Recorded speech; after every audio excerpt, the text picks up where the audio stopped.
so I can watch the chat. That's gonna be my excuse.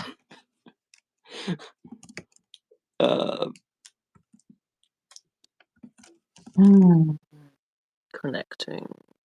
And we're live.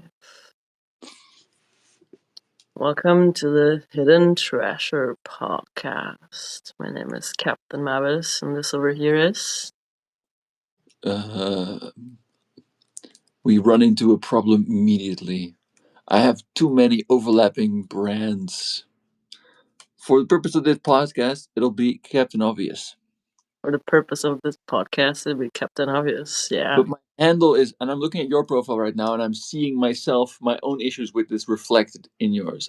My handle is at Robert Julius, which happens to be my name. Then I put a title on top of it, full of good ideas. That's a good title. It is, but it's conflicting. And then the name of my blog is The Juice. It's something else. I tried to change it. It kept it on The Juice. It didn't want to go back. So I feel like that's one thing I find confusing about Substack is there's too many monikers. There's too many ways to mess up there's too many ways to fuzzy up the markings. It's like it's too easy to bury the lead on this platform.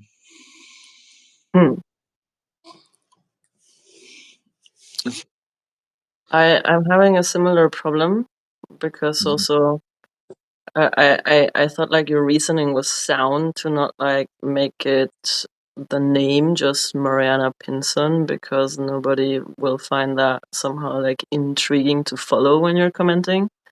So I also changed for CalSurfer23, which is my handle on Telegram and Instagram as well, and also on Blue Sky. It's kind of like... I would just in your case, I would simply say change your handle to that. Have that be your handle. CalSurfer23 and then the name Captain Mavis. Yeah, that makes more sense. Yeah, that makes way around. Maybe I've thought of it, but it's in general. You could just go Mavis because you don't have to have. It doesn't have to be unique on the name. You can put whatever you like on the name. The handle needs to be unique, though. Yeah. Yeah, but I think your handle is still unique on Substack. Probably. It's early days. We can squat all the nice handles on Substack. Squatting. I think that's why I have my name on there at least. So it's nice to not have your name have somebody else be your. But you have to put your own name and then with numbers behind it. It's annoying. But somebody on Twitter, somebody took my name. Like I was not on time to just have my name, and it's just some guy who took the handle, tweeted once in like 2011, and it's just same on Instagram. Like CalSurfer was taken by a guy that was like did one post years ago and then never again. I was like.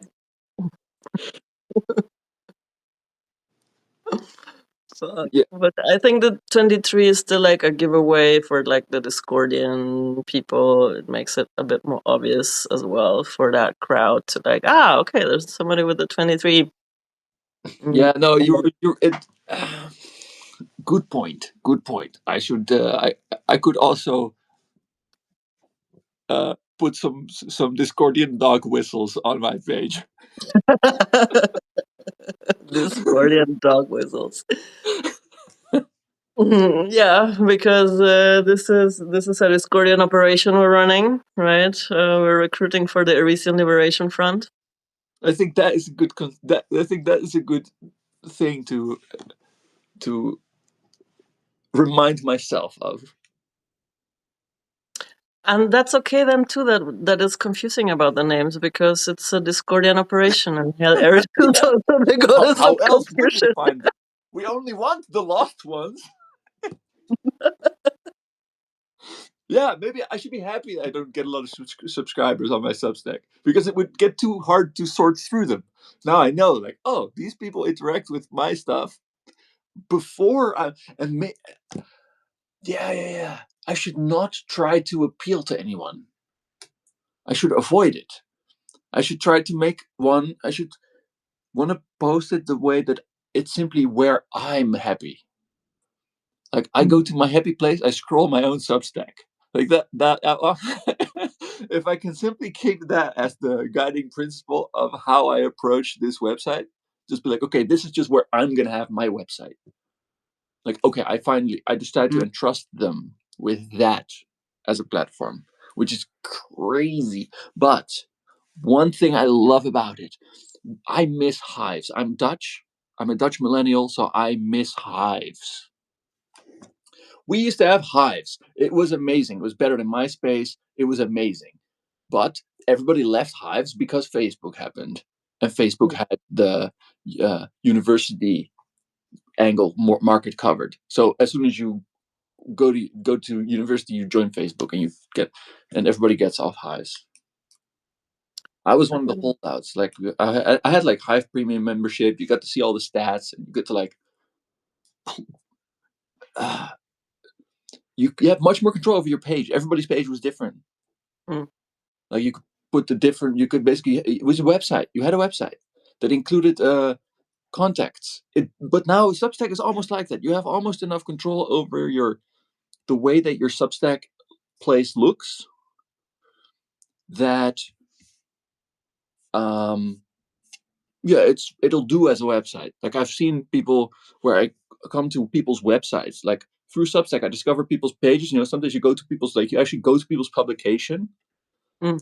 You see you have quite a lot of control over how it looks. Like sometimes I'm surprised to find myself. I look at the URL. I have to check that I'm on Substack. You know. All right, I haven't had that experience, but yeah, the posts are quite customizable indeed. We have Cielo joining us. Hello, good evening, Cielito lindo. Yeah. So sometimes when I'm on Substack, I really feel like I'm looking at somebody's website. So I'm like, okay, and this way I can approach somebody else. I remember being asked, so what is this website to you? What is it about this website? Like I shared it and this was the feedback I got back. Like, what is this website to you? Like, oh, I feel super naked immediately. Like, poked straight through the thing. It's like, why am I putting energy into having a website online presence at all? What am I craving? Like, what's this? What is it? Like, let's go back to first principles. Where in my psychology d- does it come from? What drives me to be here? Uh-huh. Have you found an answer to that question? Well, let's dive into that because I have my whys. I can give you a whole stack of why I do it. Mm. There are some, and maybe the fact that this why is also not so clear to me, or it doesn't convince me. I can formulate an answer, but I know better by now than to believe it. Your internal bullshit generator is bringing up good stories, yeah? Well, I think I'm recognizing what's happening. I've had lived my whole life with this. It's not that it's not a recent invention. The internal Mm. bullshit.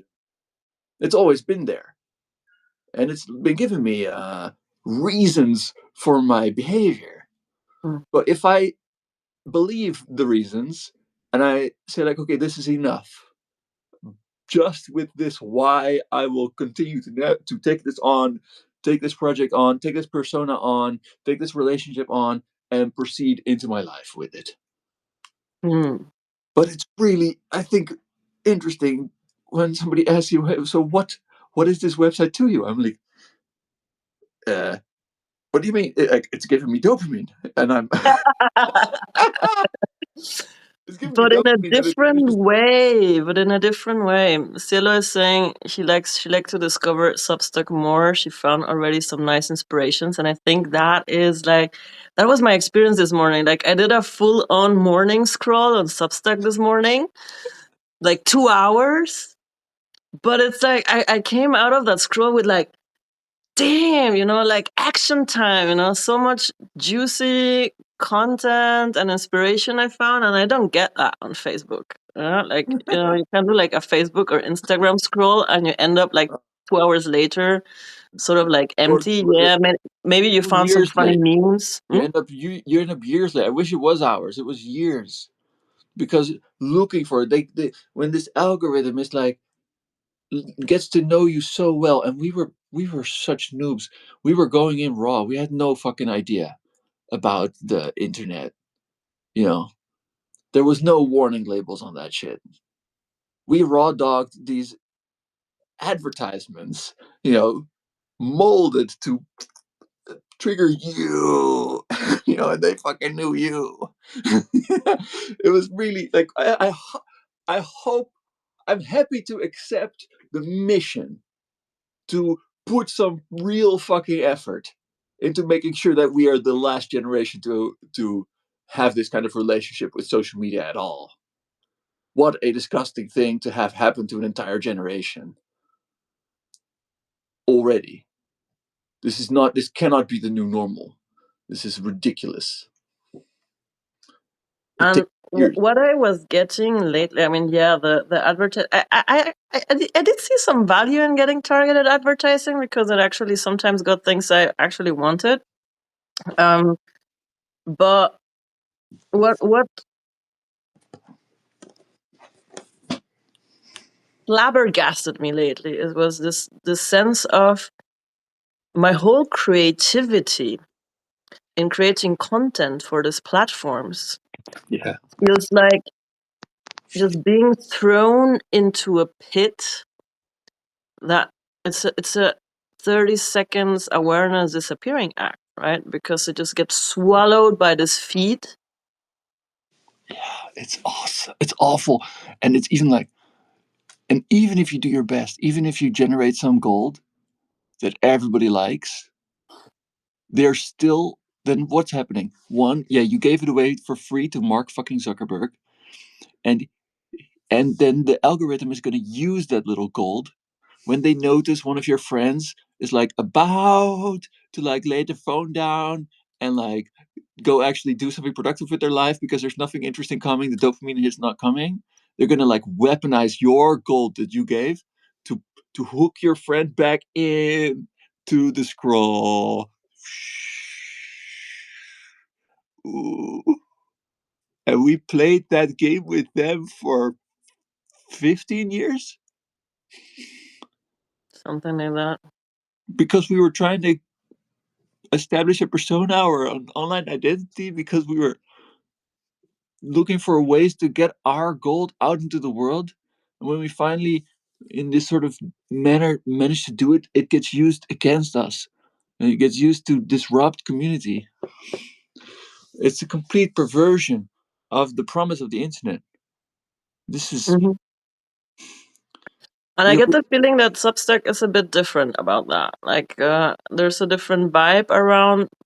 Like, I don't know if it's right now the people kind of all like, oh, I'm out of Meta and I'm looking for new friends, sort of just do vibe. that. Look, I get that feeling, but it reminds me of one thing. It reminds me of activism. For a lot of people, this is akin to activism. I feel like there is that vibe to it as well. And I've there it looking at the migration to Substack through the lens of experiences that happen in the context of activism is making one thing clear. It's really desirable, or reminding me that it's really desirable to feel like you are part of the solution. Mm, But in order to really be part of the solution, it's very, very important that you come to terms with the ways in which you really were part of the problem. So we don't go from mm, being part of the problem, having that flash of insight, I'm part of the problem, and then choosing to pivot to being part of the solution. Much better sit with why you sit with that, dig into the mess of that, and then be part of the solution, because it's not just the awareness, it's to learn your lessons so that you don't repeat the mistakes of the past and don't build the same trap of the past, because we get Okay. used to our. I'm smelling treasure there, so let's dig in.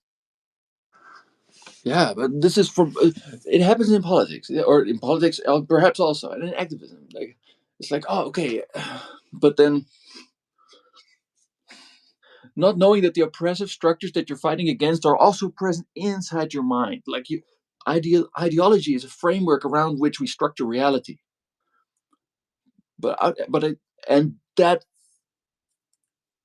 it messes with the world you're looking at.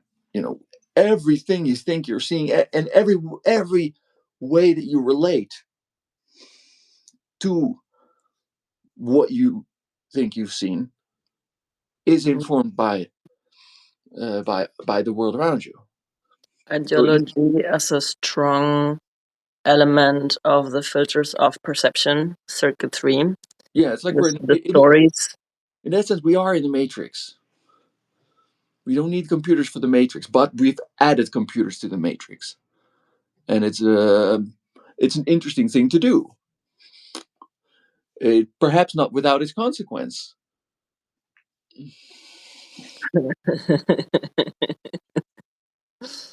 uh, Mm-hmm. yeah, it's this. We were talking the other day about simulacra, right? Um, Yeah, the copy without the original.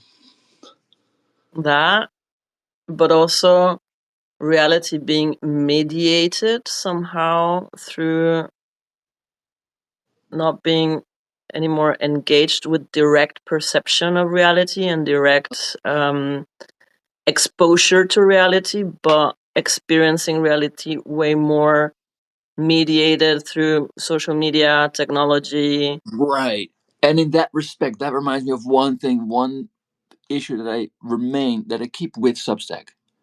I don't own the data I generate, or I don't feel like I own the data I generate. Or let's say possession is half of ownership in the law.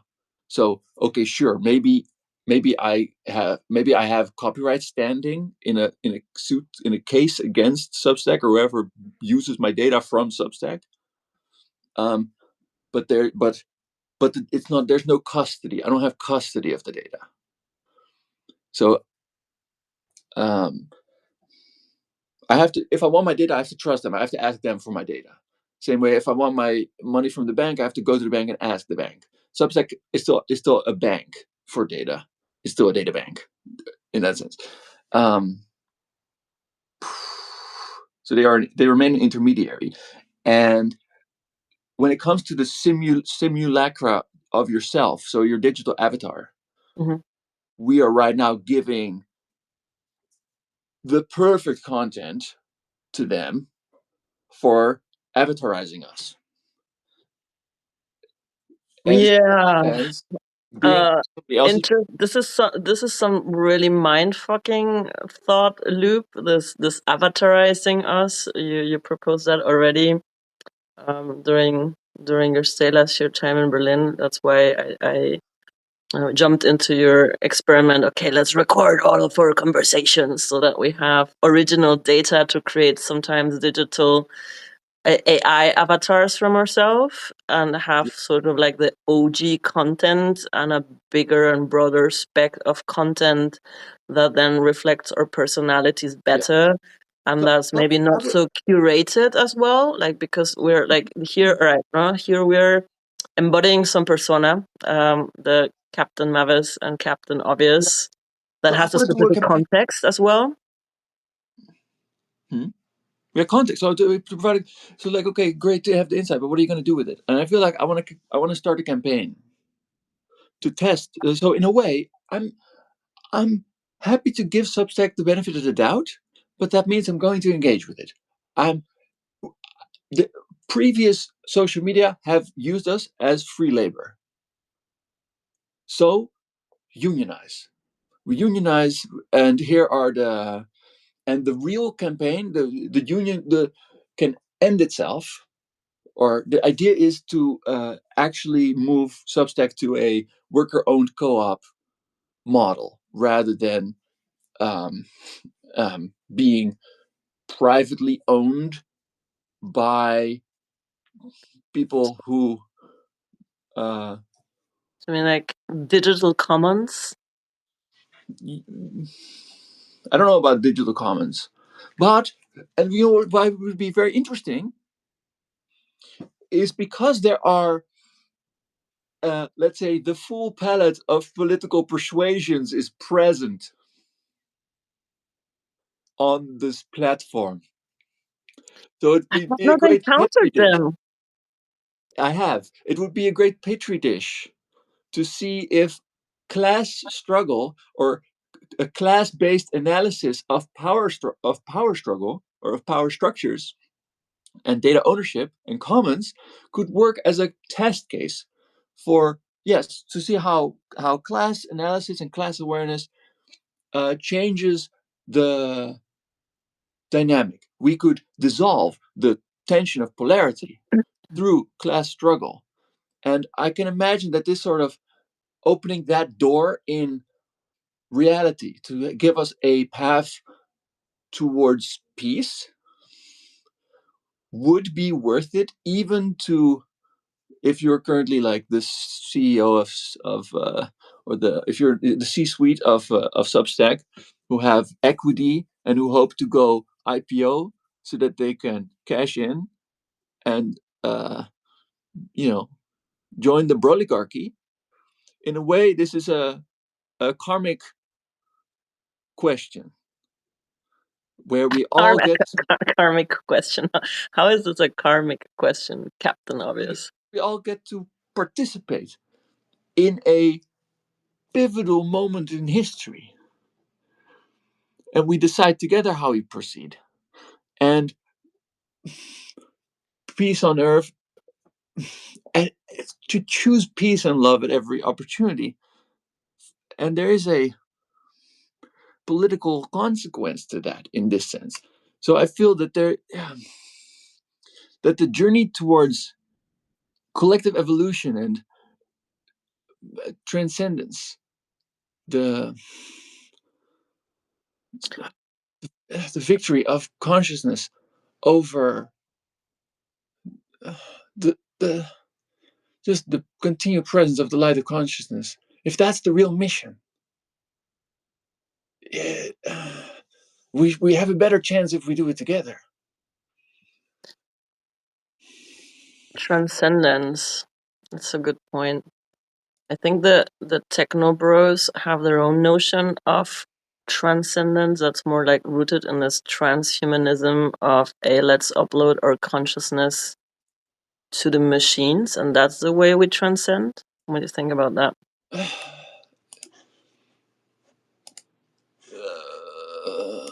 It's it's all the same to me. I don't know. I don't want to make assumptions about what somebody else has in their mind, but um, maybe we all have we all necessarily have a piece of the puzzle.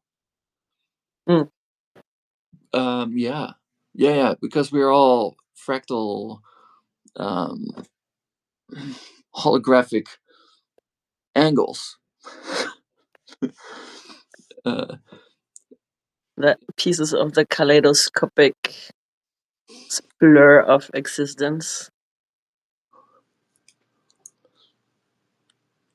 yeah, we're all drops in the bucket. So if the it's the idea that something is that that it's possible. If the idea that it's possible, is such a present collective subconscious meme, it's great when that comes out. And I just think that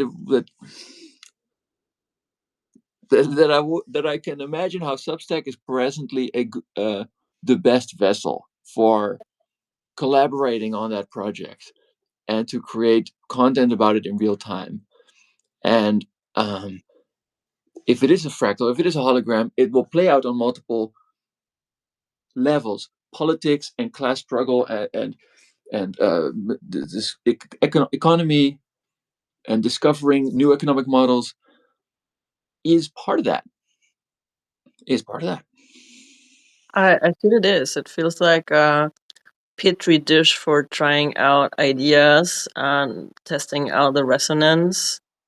And I'm encountering a lot of that Hmm. more inspiring content that is sort of like bouncing around. What could a civilization configuration look like after collapse?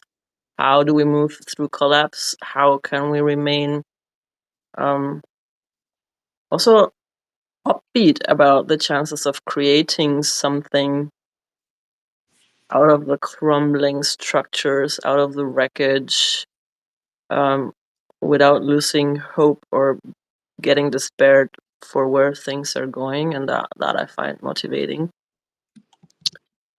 And Cielito says, I'm out of Instagram, Facebook for like 3 years, but what I used a lot was YouTube. And YouTube, it feels like two-sided sword. You can get inspired or lost. Until now, Substack doesn't give me the feeling to get lost. Also, to reconnect knowledge in different areas again that we separated from each other because of school. Yeah, like that every aspect of knowledge is somehow seen as its own track. Mm. And maybe I never got interested in science because it was all presented as different tracks. Like Uh, the segmentation of knowledge, you mean? yeah, and I regret it because I think I would be good at science. I think I would make a. I would have enjoyed to do it more. But school was really a hateful, lacking place for me. School was really miserable, and Mm. best school in the country, and it's just like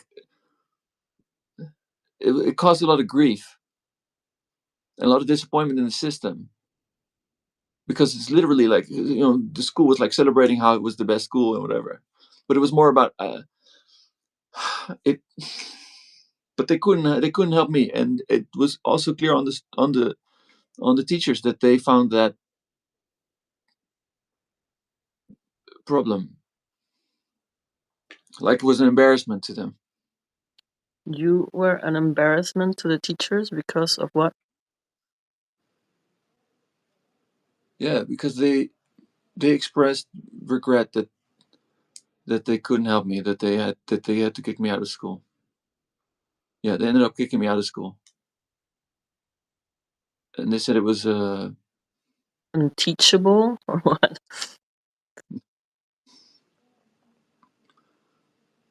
no, no, it was an embarrassment because they like it was they said it was the smartest kid they had had on the school, Hmm. and that having to kick me out, or that was yeah, it was like an embarrassment, was felt like was a traumatic thing. You know, it was And why did they kick you out? Or what was the reason given for I kicking had you to. I basically I wasn't showing up. It wasn't. out? I wasn't going. I wasn't going. Mm, mm, And they let me get away. They let me get away with it. They were met with so much stuff in this not going, but it was just, I don't know. So I really hated school. I was really miserable there from the start, and it made me not want to learn. mm. I feel like I don't know how to do anything well, anything specific, because I just sort of have trauma around learning things from education, and in a way, the best thing about that, like the most beautiful thing about that I learned, is that it is possible for your entire culture to be completely wrong. That Yeah. And therein is the problem why civilizations collapse at some point, because they get like too rigid on the culture they have built, and not flexible and not adaptable to changes that are happening Yeah, still. it, Mm. it was some. Yeah, I think it was somewhere in high school that I lost faith in the. All right,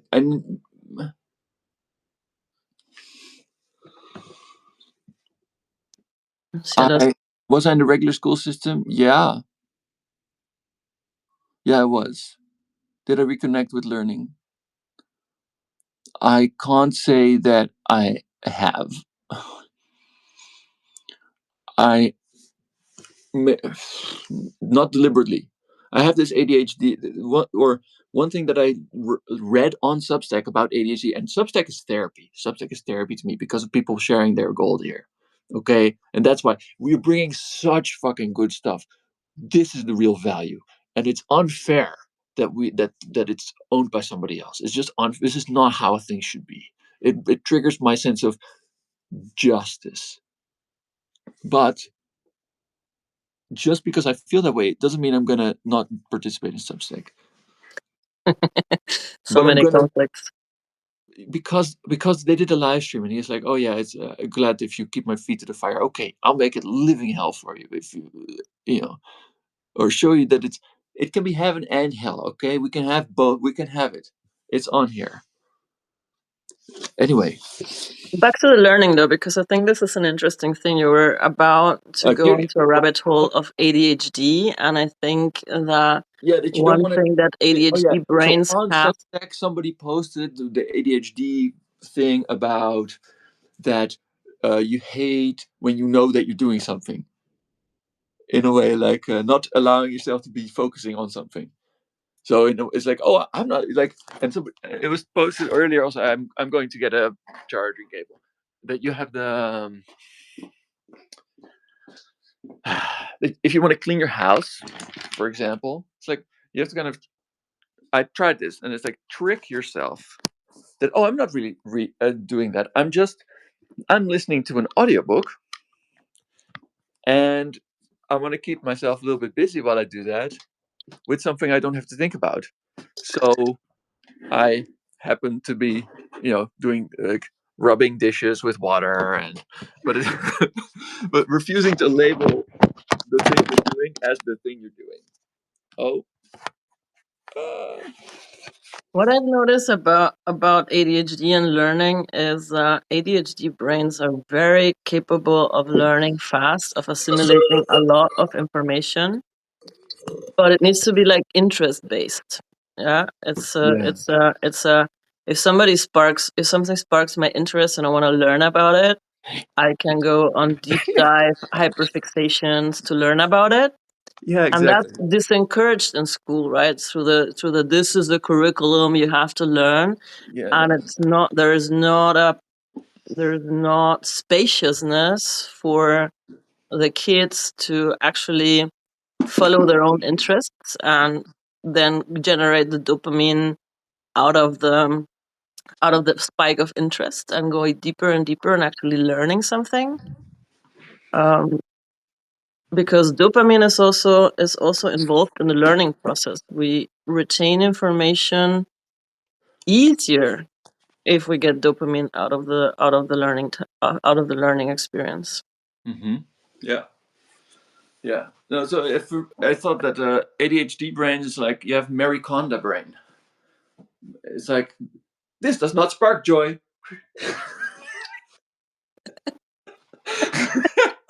Yeah, follow your joy, man. But that's the thing that I am enjoying about exploring this platform with you, and this is the invitation to Cielo as well, who is exploring this platform, Yeah. to join us in this joy, because ADHD brains also work with this. I told you this body doubling, right? So if you have somebody else sort of on task, or you have like, okay, I'm doing this task, you're doing maybe another task, but we're like, okay, we're doing together this task. Like, for example, when we're doing the Ormec hmm cleanup rituals, right? So we both initiate it, and I know you're cleaning and I'm cleaning, and it keeps us both motivated because we know this person on the other side is also doing that. And I Yeah. found that this has helped me as well to keep on investing focus and interest in getting to know how we can use this platform well, because I know you're also doing it and we're learning together. Yeah. Yeah, that's a good point. That's a very good point. And even that gives you like a context of, okay, I don't want to be doing the dishes, but I do want to be taking part in this sort of collaborative space holding ritual idea that is like its own form of motivation, even if nothing changes. Silo says, good that our education system is changing little by little because more people understand that learning is individual and need to take part in different ways. Yeah, and Yeah, some yeah, because it's also, you know, that's right. And for me, that brings up immediately these thoughts about like human worth that we're kind of that we've been sleeping on, and at the same time, falling birth rates and um, waste. Just the notion of wastefulness. And I think we waste what we take for granted, and what we mm, take for granted is stuff that we are given by default, that is somebody else's, and it's not really my consequence if something happens to it. And this includes kids being sent to schools, or at least that's what it felt like when I was in school. It was like, there were some teachers who genuinely were just unhappy to be there, mm. who in a way you really saw them suffer, like you were just exposed to them suffering, like it was not good for them psychologically to be there.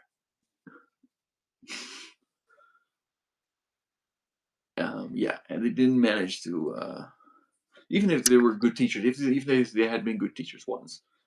I'm not fully getting the loop there. You're uh, saying that I we think it was, waste resources that are giving to us that are not our own.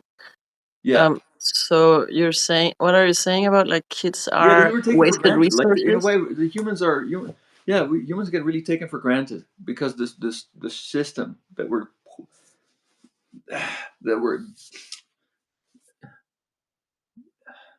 like we're codded into these cohorts. It's it is all built from an ideological mindset that doesn't really value human life. No, yeah, school, the traditional schooling system that was created for the masses, someone around the Industrial Revolution, was meant to form people Mhm. into obedient worker drones and give them just enough education that they can be obedient worker drones. Yeah, From the exactly. get-go, it was not designed to create self-sovereign humans. Yeah, yeah, That was exactly. not the design. There's a bit of a shift happening, and Asilo says, I already found posts about deschooling and how to educate your child for self-directed learning. And that's a discussion. Yes, one of the points of how you exit the matrix, and there's so many exit points, right? The Hmm. schooling system, the food system, the healthcare system, the meta Yeah, platforms. I mean, I just want to raise my kids so that they don't need DMT to unplug from the matrix. You know, just just like just imagine that we have these like things, and I have one of these things on the back of my head. You know, yeah, yeah, exactly. I have one of the just to have kids born without them. You know, that's all I'm looking. That's all. I'm happy already. If I manage that, I don't need to save the world. It's Like just plant the so seed for much the next one. deprogramming you need to do after being schooled, right? To Yeah, get yeah, to a point of self-sovereign individuals. And yeah, yeah. But in a way, unschooling. But it's like I think that the topic before that we were talking about how school produces worker drones. It's like Foucault. The school mirrors the prison, mirrors the office. And that's where a lot of ADHD kids just the You know, school really doesn't work. All right, you know what? You know why I had ADHD? Because I was always sitting like this. You know, restless leg syndrome. That's not restless leg syndrome. That's just your body saying, "Hey, let's walk. Let's go. Let's yeah. get out of here. Let's leave this scene." That's what restless leg syndrome is. You don't need methamphetamine. You need to get out of school. You need to leave. Or allow at least, yeah, like allow. It's so terrible that there's not much spaciousness for kids nowadays to just like roam around, right? Like And, roam the fuck around. and besides, the world that like I met this already. The world that I was supposed to like being educated for entering into already didn't exist by the time I got there. You know, so just walk out. If you're in school, you're reading this, just walk out. Yeah, Yeah, it feels that unschooling not only it's not only about getting your kids to self-determined learning, also us as adults need to do yeah, some unschooling, like rework all that schooling programs we got imprinted with. And yeah. this is what I mean with ceasing the means of perception as well. To like go Yeah, into the nitty gritty inside your own psyche and find all those schooling programs that try to program you to be a proper adult in the adulting games and participate in some meaningful way to the construct of society that I'm happy to while do. That I'm happy to do. But can I make my own definition of meaning? Do you mind if I say, "Oh well, I found out what has meaning, and it's all either illegal or there's no space or everybody else is too busy doing something else or it's already owned by somebody who's making a complete mess of it, who's destroying it, some or well, the entire world has been captured by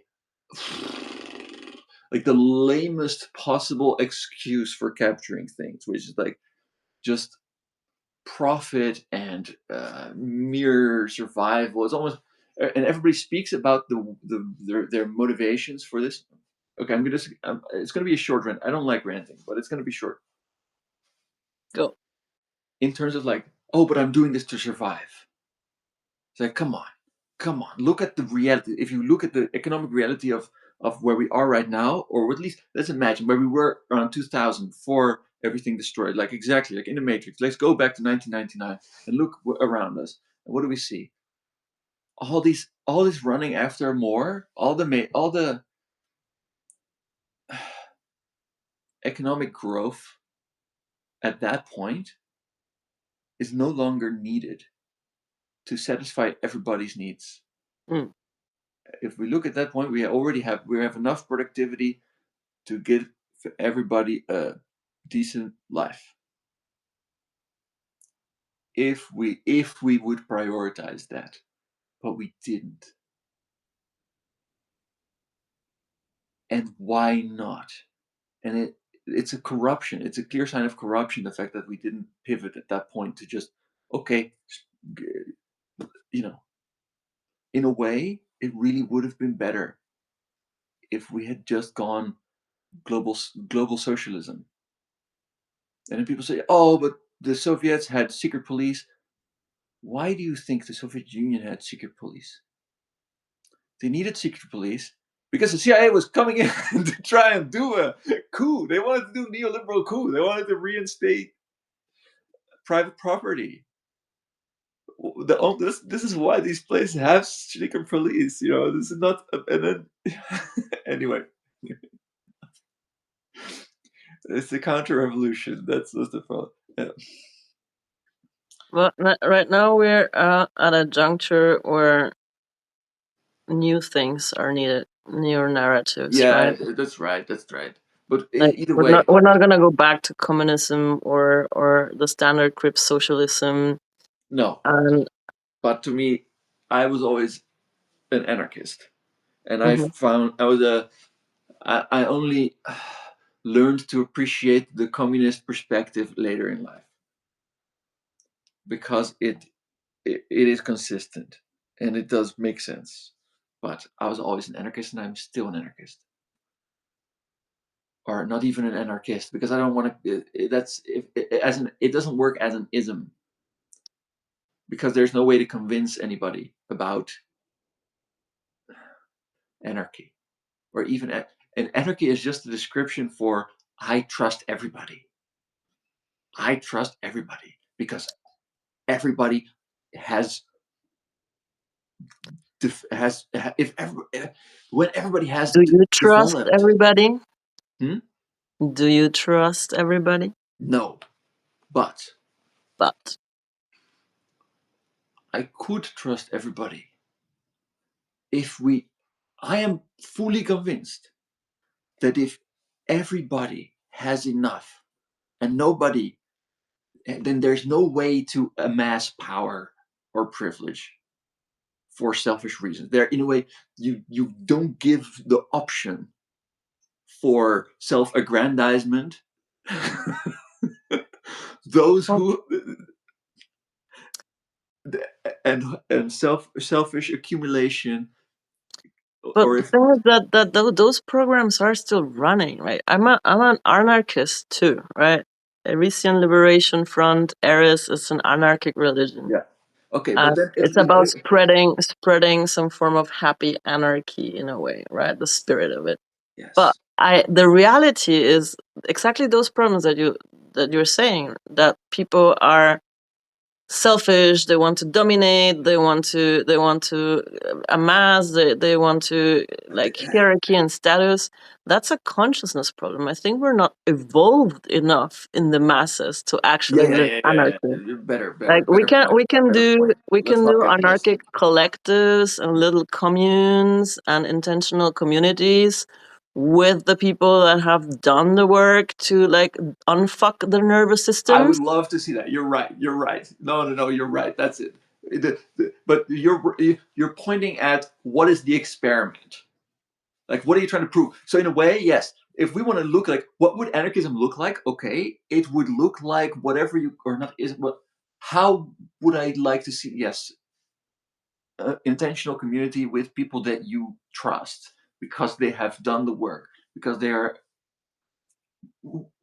self-aware, not perfectly, but enough to be trusted to own their shit. To own their shit and to enter into processes of repair when you fucked up and when you yeah did some damage to someone else, or when your shadow gremlins took over and just like laid a big dump on the commons. Right, that you're committed to that because Yes, that you even that obviously you would rather clean up your mess. yeah. Yeah, And Cielo bringing in a very important problem. Is it not also a problem of not being an adult? When we're not conscious, not mature enough, we need our parents' authority. Yes, exactly. And that's the thing that I had also with a client today in the discussion. We don't have adult initiation programs, yes. rituals in Okay, our that's true. society, right? But A yeah, lot but of that's always but it's indigenous cultures I know, still. but this is becoming a meme at this point. Like this is no longer like a fresh insight. This is like, okay, so now what do we make them? How do we make them? How So do we yeah, make let's make adults? them. Maybe okay, let's make them. But also, it's that else. We need parent authorities. Yeah. So this it's like, and the problem isn't needing authority; it's not wanting to admit it. So it's that even in a group where you have some minority who are adults, who can carry responsibility, then even if you just let the people take their role because of that, but acknowledge that that's happening. Don't pretend it's not happening. um, yeah. So I don't Um, see as when I look at anarchy, I don't mean that there's no authorities or that there's no respect or something or no rules. That it's mm, just random chaos, and that I trust that chaos will somehow. That I'm not one of those people who think that if you have infinite monkeys on infinite typewriters, that they'll come up with Shakespeare. I don't believe it. You know. that's also part of the Solar Punk Manifesto that I found curious. It says that like we do believe in hierarchies, just not in dominator hierarchies, but in collaborative hierarchies.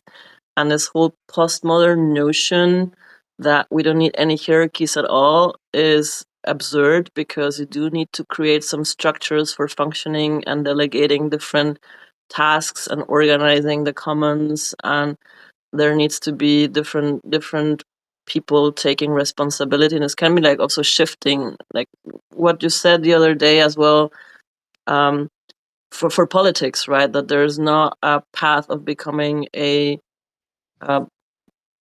professional politician, but that there's always a rotating system. So everybody needs. Okay, and this is what I like about the pirate paradigm, right? Yeah. The pirate paradigm I've been playing with in the context of chaos magic is like everybody in the crew gets to be a captain when the mission is right for what, like the best man for the mission gets to be the captain for the mission, and everybody needs to be a gute Hilfspirat to be a captain as well.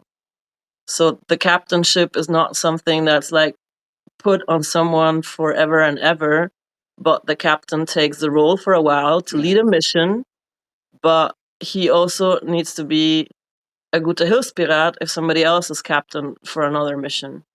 Right. So then it's not. So this leadership role, the captain is not, doesn't become your identity. It's it's a it's a role you perform It's a role as. you perform. It's a service role to the crew.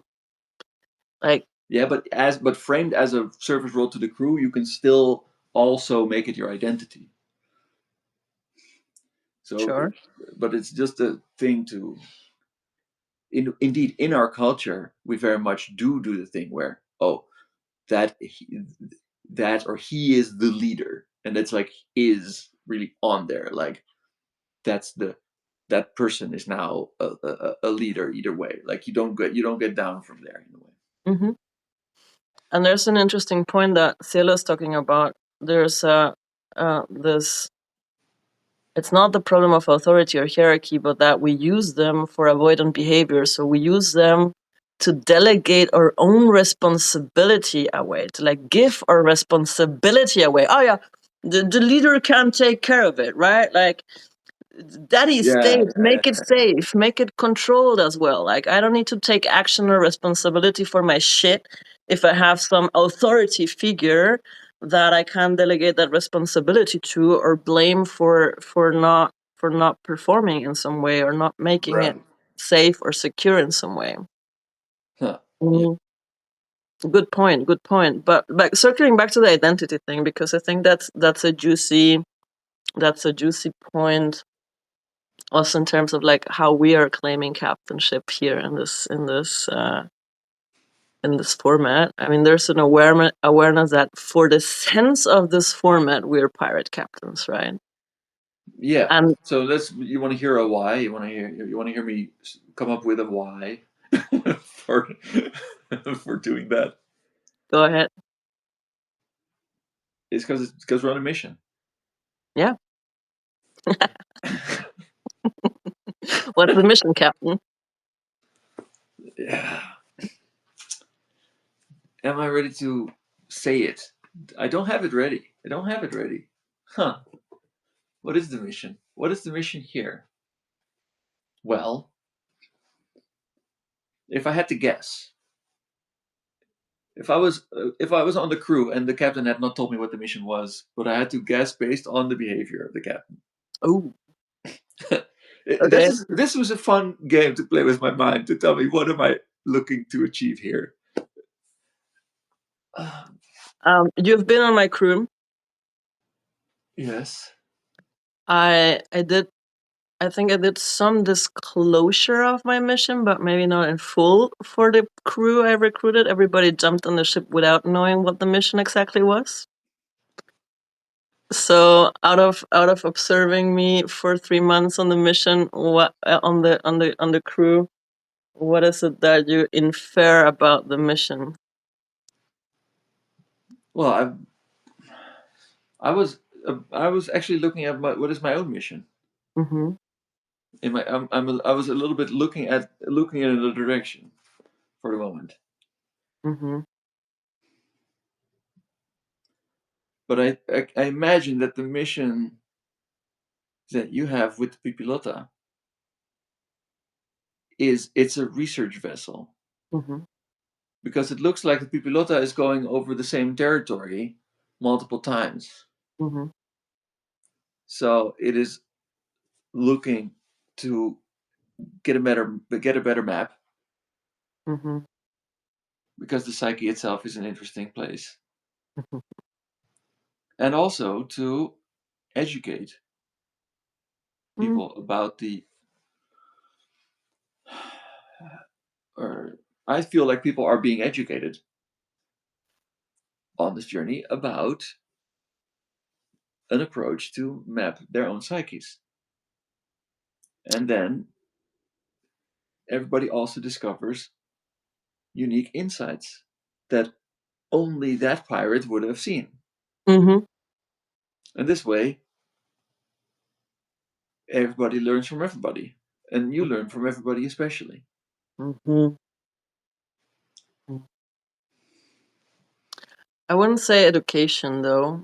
For me, it's more about facilitation and facilitating a process of self-inquiry and self-discovery. And of course, I have some transmission and some blah blah and the nitty-gritties of the model and the map, but it's more about facilitating self-discovery. Uh huh. And of course, for me, like filling the maps and the gaps. Yeah, that's it. Because as you said, we're all just parts of the puzzle, right? Parts of the Yeah. fractal, parts We of need the language. mandala. So yeah. So I feel like everybody instructing people with the language to give a context to their inner exploration. Mhm. Does A serve. framework, a framework. Yeah, but that's it. Just education. So yeah, it's not about the education, but it is yeah. I think like That's one of the things. education has such a like. I'm not. Hold on. I don't know. There's a misunderstanding here. There's a misunderstanding here. I said one thing. It is not like, oh, that's the mission. The mission is education. I would never uh, Now the mission present is it liberation. The mission is liberation. Play like I coin it liberation. Yes. Okay. playful liberation of consciousness. So deprogramming, Well, okay. unfucking. But I do have another side mission. Do why I'm running this quest. Like my Is it agitate, educate, organize? something like that. Is it? But that's also in it. That's it's like this is also a pattern that's in there. That's the anarchist playbook. Yeah. And then you have turn on, tune in, Drop out, drop out, find the others. find the others. Yeah. The Timothy Leary The playbook. Timothy Leary playbook. Oh, yeah. Like And that. they also overlap a little bit, because in order to organize, it's good to find the others. In order to educate in order to agitate, turn on. Yeah, agitate the turn on is the agitation, right? It's like being Educate, tune turned. in, yeah, It's like drop out. drop out, escape, like get out of the mainstream narrative collective trance and get out of the And organize, disempowerment that right? comes with that. And here we get, and here we can come back. We can use this lens also to look at Substack. Okay. So for many people, they were agitated. They educate themselves, so they're dropping out of meta. Mm-hmm.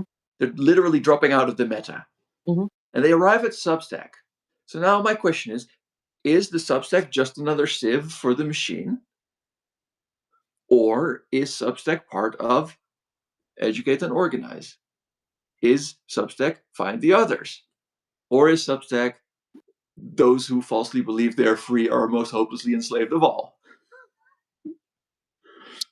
And Well, I'm and I'm, we I'm have to and I'm fuck not here around to to find out, I guess. exactly. I'm simply holding the question. I don't need an answer to this question yet. Yeah. I'm also happy to fuck around and find out for the moment. But I will What keep my skepsis what because it what served me well in the past.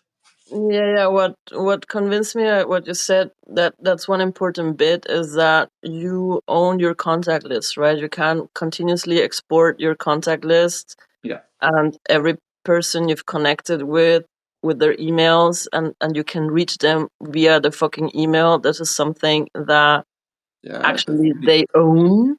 So so even if you fuck off from Substack or you get deplatform, if you did the due diligence of exporting your contact list regularly, you still own all the finding the right. others that you did. So as Hello, so if Aaron. so as a for the union for the Substack Writers Union, I would offer also the demand or proposal first, but can become a demand, um, that there is a clear API for us to export our content as well. And that it's very simple, preferably that it's simple, like that we can use plugins to even completely replace our front page with another front page if we want, and that we basically have access to just use different CMS if we want. You know what I mean? It's nobody's going to use it. Like the very minority is going to use it, but just that it's on, or have it somehow give us access to the actual files. Give us access to a shared folder on the server that you can see your markdown files. You can see your CSS. You can see it. You can So copy you this. need to start writing a list of demands. Yeah, that you can, so that if I want, I can take my folder, I can take my database entry, and I can just host it on my own server. That it's very simple to just like take this container and host it because there are compatible uh, file web server plugins. That's about the depth of my knowledge on this topic. Okay. So Cielo is saying that thank you, captains, for the hidden treasures. She's dropping out. Yes, very. It's Thank you for being here. lovely to have you. We have a new viewer though. Aaron Force joined. I Mhm. don't know Aaron yet, but maybe you want to drop us a little message on the chat and let us know where you're Liberation tuning in happens towards from. education and discovery. Hmm. Yeah. Yeah, I yeah, exactly. None but I ourselves just can free our minds, but we can help each other. we can help each other. We can help each other to free our minds, to break ourselves out of the prisons of our own Yeah. making. But we don't have to try to help each other because when we were doing the playbooks, we had the anarchist playbook, we had Tim Leary playbook, and I remember Ram Dass playbook. Okay, what's the Ramdas playbook? There is nothing you can do for me except work on yourself, Hmm. and there's nothing I can do for you except work on myself. I'm not convinced about that. And that exactly. But it's a Wasn't really wasn't it Ramdas also who said like we're just walking each other home? that does sound like I'm less sure about that one, but I'm yeah, yeah. I, I think I saw that somewhere today in one of the posts on notes that somebody made a reference to Ramdas and also quoted that. I think it was the girl I sent you, the how was it, the notorious imp or something. yeah. Uh, she's gonna be a recruit from the Recent Liberation Front. I already see that happening. Okay. Yeah. Uh, So Aaron is here for a moment, and yeah, exactly. We're doing that. We're looking for we are finding the others right now. We're tuning in, and finding the others. yeah, so this sort of transmissions that we're doing here is about putting out our signal for others to tune in to see if they vibe with us and if they want to join our lunatic lifeboat crew. Yeah. It's yeah. Join the fleet of It's like pirate radio in a way. Remember pirate radio when you have just like people on the ham radios and just like make a chat room? In a way, I think if people can drop in, it would be fun to make an open format one where you just let people drop in and just like, Mhm. okay, like literally ham radio style, um, like a Discord voice chat, but streamed into Substack. You know, this that actually that would be great. We could have a Discord, but stream just a video chat, like having the voice chat room in Discord with webcams on, and just stream that onto Substack Mm. Mhm. Mm. and But Discord. then only the people that are in our Discord server could join that conversation, and not the Substack people. Yeah, but I mean, you can. Well, yeah, and if you really want to milk if you want to milk your site, you can still do make that a perk, make Discord access a perk for paid subscribers. Interesting proposal, But Captain. and like, but I'm No, happy to. But you can still do it also for any subscriber. Just include the Discord invite with your but subscription I mean, email. we can do some more tryouts like we did on Saturday, right? But I Also don't with want to the have Discord. I don't want Discord. I want I want this in Matrix. Actually, what I want is for another point for the Substack union is that what we want is to have our DMs. We want to migrate our DMs, or I propose to the rest of the union that we vote about my proposal first before we bring it. I'm just one of the people in the union. I'm not trying to be a leader. I will propose that we you're add. the single person in the union for now. Yeah, I make it for now. I make a proposal. Yeah, we're recruiting for people specifically for the Substack union right now. That's why we're here. If you want to join Aaron, just we'll DM you later. So my proposal first is that we move the DM structure to matrix, so that there is a that we have element or something integration with Substack, so that you can make chat rooms and host threads. Because right now the DM system of Substack is a mess. Like your personal, everybody has. We're already almost there. They're building something, but I want them to stop doing what they're doing there and just when you click messages, you just kind of drop into a into a into a matrix chat room, I don't know. or a list of matrix chat rooms where you can start your own or join somebody else's, the same way you have it now, but with matrix as the back end, and then you can have voice chat rooms, and those can then be sent into the live stream. This Mm. is my technical proposal. Mhm. Or Mhm. at least I want to talk with people who know more about it to come up with a better technical proposal. But that's what I'm asking, is to be put in touch with the people who would build this, and like, hi, I want to help you make a better one. I volunteer some of my time to the Substack tech tech staff Solid. as a user. I'm curious if Aaron has any questions for us. So like that curiosity. That sounds interesting. She says. Do you have any other questions or something that you might want us to go into to check out if this is a vibe you want to continue tuning into? Like ideology, Yeah, the like you say, we're anarchists. Heresian anarchists. Um, and if anybody asks, I'm living in Portugal and everything's legal here. I should move to Portugal just for that. So I have so I have free speech. Yeah, it's you don't wild. have free speech right now. I mean, sometimes you would end up. So we can talk more openly about psychedelics and psychedelics Yeah, exploration. yes, exactly, exactly. Because because and I care more about it recently, because recently we're getting into more draconian political styles here in more like the rest of Europe. You want more community and conversation options, says Yeah, Aaron. exactly. I'm sure that's why you end up tuning in here. So this is the thing, and I know this is about live streams. I've been doing live streams for since 2011 when it was just livestream.com. You know, when we had like a diesel or something, no petrol uh, aggregate, what do you generator Mm-hmm. at Occupy, an Occupy camp. We needed Mm. electricity to do live streaming with like a. It was so difficult. I'm just sitting here with the telephone. I'm just looking at my phone. We're just chatting on the phone. This is so easy. But I can do it the hard way too.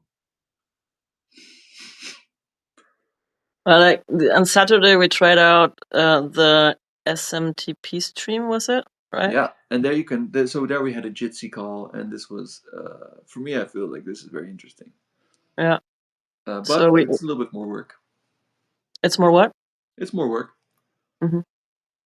but it's more flexible. But it doesn't need to be because we've made like I would just wish to have like a fully peer like a fully Fediverse integrated Substack like with PeerTube and just do because they have there's some really interesting good qualities already, and it would mean that the money that we circulate amongst ourselves, that a cut of that is going to develop peer-to-peer post-collapse software infrastructure, because that's what we're going to need. What we're looking at is a collapse, and look who are a part of the collapse: Amazon, Facebook, Twitter, everything, OpenAI, everything, all of Well, this. Either way, right now we're going through a societal transformation, and at the end of it, none of those companies will remain. Like they cannot be trusted. And I and they really, cannot operate once collapse happen. Like their operations are also going to crumble, and that's this thing we're trying to set up with the Y radio, right? The Y radio with yeah, Cosmic Customer Care support. Right now, it's just like a streaming radio situation. hmm, But the idea is to set it up in a way that when collapse happens, we can hijack a frequency, a radio frequency as well, to keep comms, decentralized comms running, and to also create a do-it-yourself guide for how yeah, to set up your own local radio so that communities can still be in yeah, touch with one another and organize and coordinate exactly. resistance and coordinate as well new community structures and new community building and decentralized networks. Yeah, yeah. In a way that it's like that. It's like we're simply preemptively we're preppers, but on a network level, and it's yeah, we're just preparing. Preparing. It is solar punk to prepare for the worst by doing your best. Because it's funny, I would do this even if we were not doing collapse. Like this would be a good idea, even if there was no trouble. It would still be a better world. But but because we're experiencing such trouble, there is finally motivation to start working on a better world. I'm here for it. In a way, this is my favorite time. I've been waiting for this moment. Oh, finally, everybody is on board with that. We need to change stuff on a fundamental level. And that I it have needs to collapse been so waiting that for we can that. actually create something new because this system is so fucked Yeah. that it cannot be changed from within anymore. And it is my proposal as member of the Substack Writers Union that we make sure that Substack is a vessel for that, and otherwise it will merely be a blueprint. It'll be just one more dead relic that we evolve out of. But I feel like I it's don't early enough know. in this enshittification cycle that Substack could be the model for veering off of that destructive cliff of profit before everything else, and that it actually could become the place where, rather than having polarization, tension, and shittification, you have coming together and a regenerative future where polarization is dissolved into solidarity and co-creation and innovation, real innovation, actual innovation, innovation that is integrating all of the already present innovations rather than trying to get just ahead of somebody else and then use um, venture capital to corner the market and then squeeze it. It's so silly. It's so, it's anyway. I don't want to get. I'm not sure. I'm not sure. Like we're gonna still explore and fuck around and find out to see what the potential of the Substack is, but I'm not sure at this moment if it's worth investing that much fucks and reforming their business model and like building a union and You don't lobbying have for to. You don't have Substack. to. But I feel that call. I see that mission. Yeah, well, no, we'll Because that's for me. That's the consequence. If I'm going to take part here, I'm going to take part. I'm not going to like half-ass it, and then get to say I told you so if it doesn't work. I tried that before. It doesn't work. I'll be the one. I'll be telling myself I told you so. Like no, no, thanks, no. thanks, Okay. Aaron, for dropping in. Just let us know where Yes. you're tuning in from. That would be a curiosity. Are you Yeah. in the Europes or are you in the meltdown of the United States Just scenario? prepping for a meeting in 5, so I imagine USA. Hmm. Yeah, right. It's late for a Europe meeting. Hmm. Um. Anyhow, thanks for tuning in. Hope we keep in contact. Stay tuned. We're gonna also work on formats where people can drop in and have conversations. I unironically think that this is also one of those like that we surprised we'll be surprised how little interaction Europeans and Americans have with each other in real time, and it would be very nice to pick time slots where we can have that. Saturdays, Sundays. Yeah, but I also just like this 7 o'clock, 7 till 9:30, perfect for me. Uh, GMT plus that is.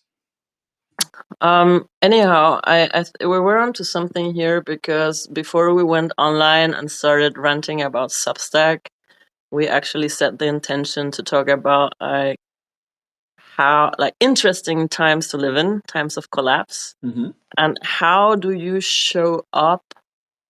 How do you show up for these times? Like what is Yeah, the work needed to great question. prepare and Mm-hmm. to show up your best? Well, Give it all your best to that's it. actually That's how. That's how. But give it all your best. That if you're gonna do it, you give it all your best. If you give your fuck, you give it really. No half-assing. like full fuck Professionalism. investment, Huh? full fuck investment. Yeah. Go hard or go home. When the going gets weird, the weird turn pro.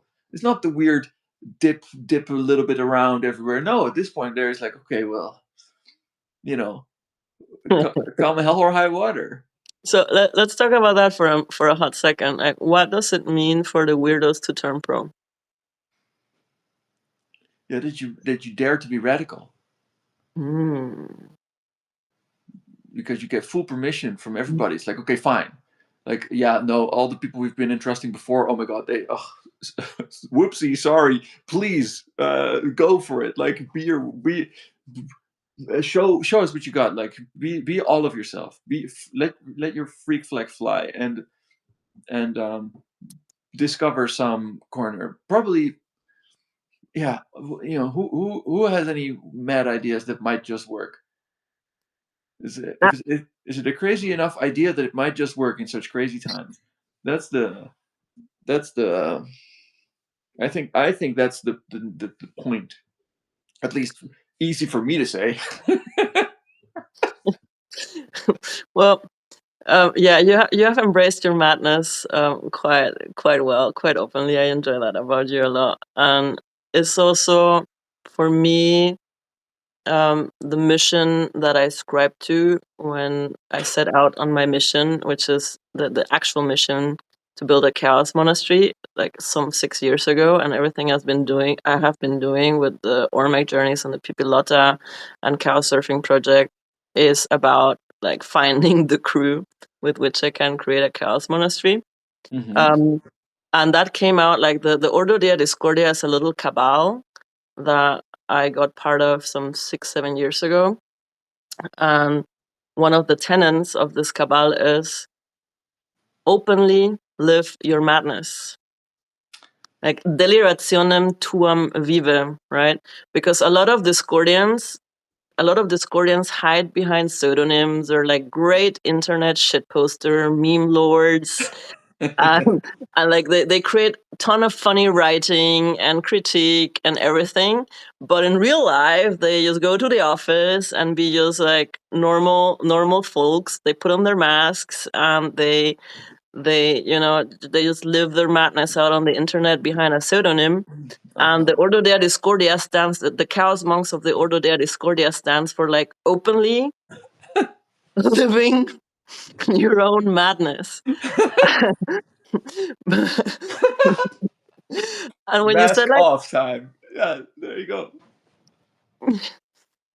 when you said about like radicalization, right? I had something coming up today, no, the other day when I posted on Facebook. I read those posts of the weirdos need to turn pro, Mhm. and I shared it on Blue Sky. Cool.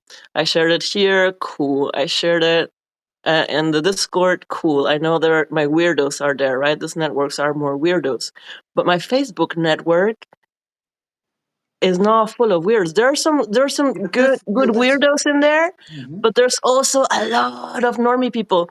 And when I But that posted makes that, I felt Facebook a like good place. Like in a way, we are that slim sliver of a generation who still has a credible presence on Facebook and is ready to embrace the cutting edge thing. And maybe I've I already get still a lot completely. of heebie-jeebies around. Like, and I mean, I've been weird on Facebook. Like I'm promoting But it cows can, but we can, workshop and but stuff. still sometimes post something because you need to be able to see when the tide is turning a little bit on Facebook. If you feel like, oh, it's, there's some space for it, then you have to either A, be very suspicious of your current algorithm on Facebook, or B, it's a sign of the times. What I'm getting Or C. there is this heebie-jeebies of I'm being so fucking weird. I'm not gonna be taken seriously. Right? That's the program that kind of like kicks Right. in Yeah. in a sense, and I'm pigeonholing myself. The more I radicalize, because I've seen myself radicalize, and the more I hang out with you, the more I radicalize too.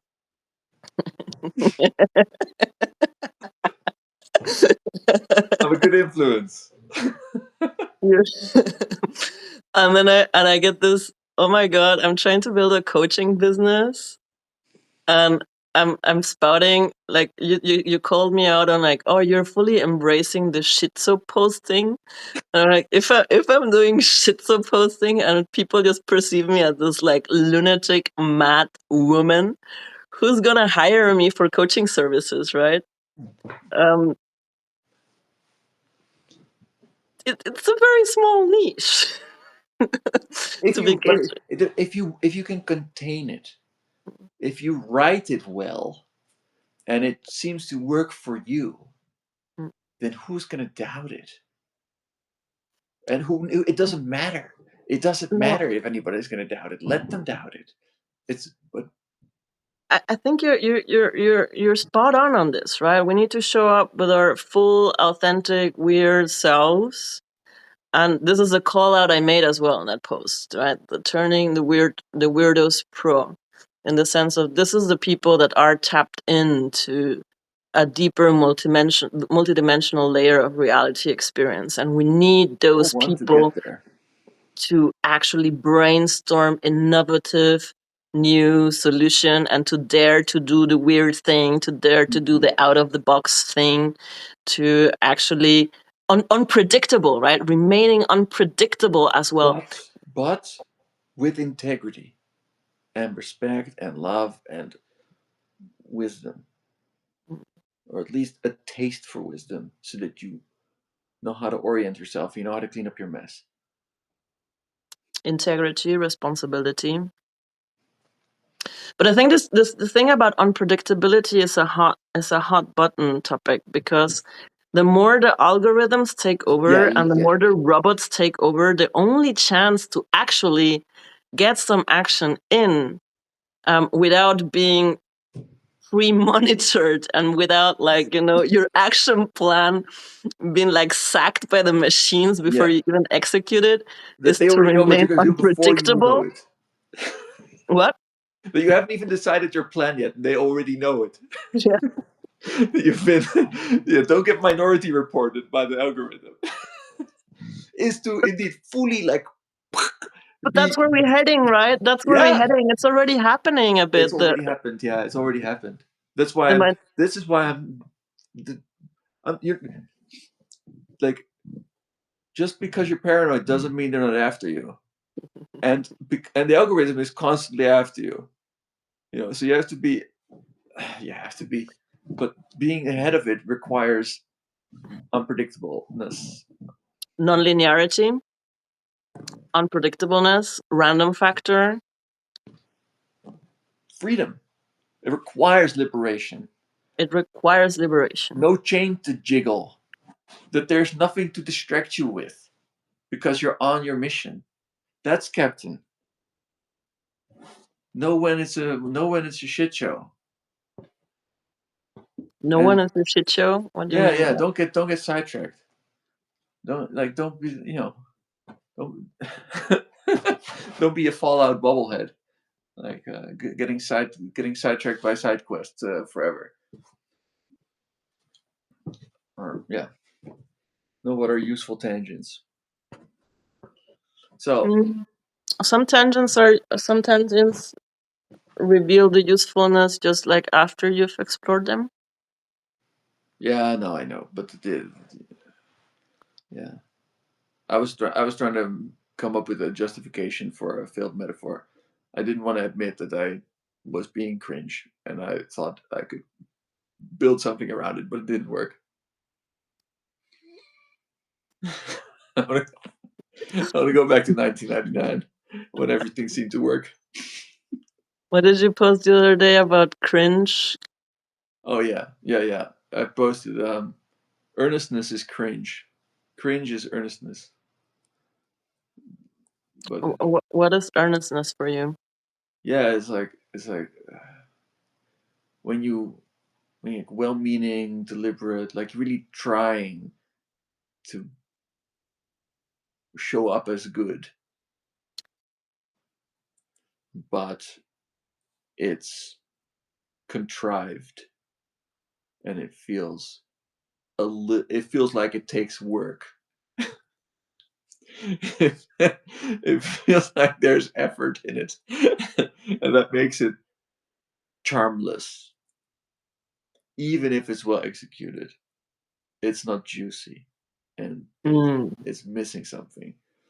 And whereas cringe is vulnerable, is exposed, it's human, it's it's relatable, but in a painful way. It's like it's embarrassing, but that's because yeah, it's not embarrassing, but it's Like running into a glass door when you spot a cute yeah, guy. exactly. It's in a way, yeah, yeah, yeah, yeah. That's exactly, and that's endearing. That's real. That's human, and that's you can't fake that. You can't- And embarrassment, like embarrassment is also if like you own it, it's also a way for ego death. right, and that's Like neuroplasticity.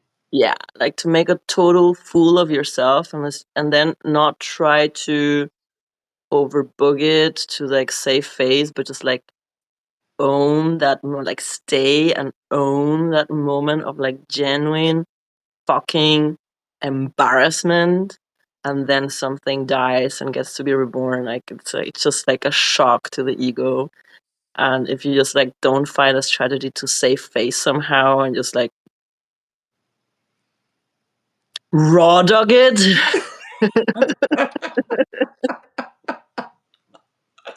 Woo! Growth is in there somewhere.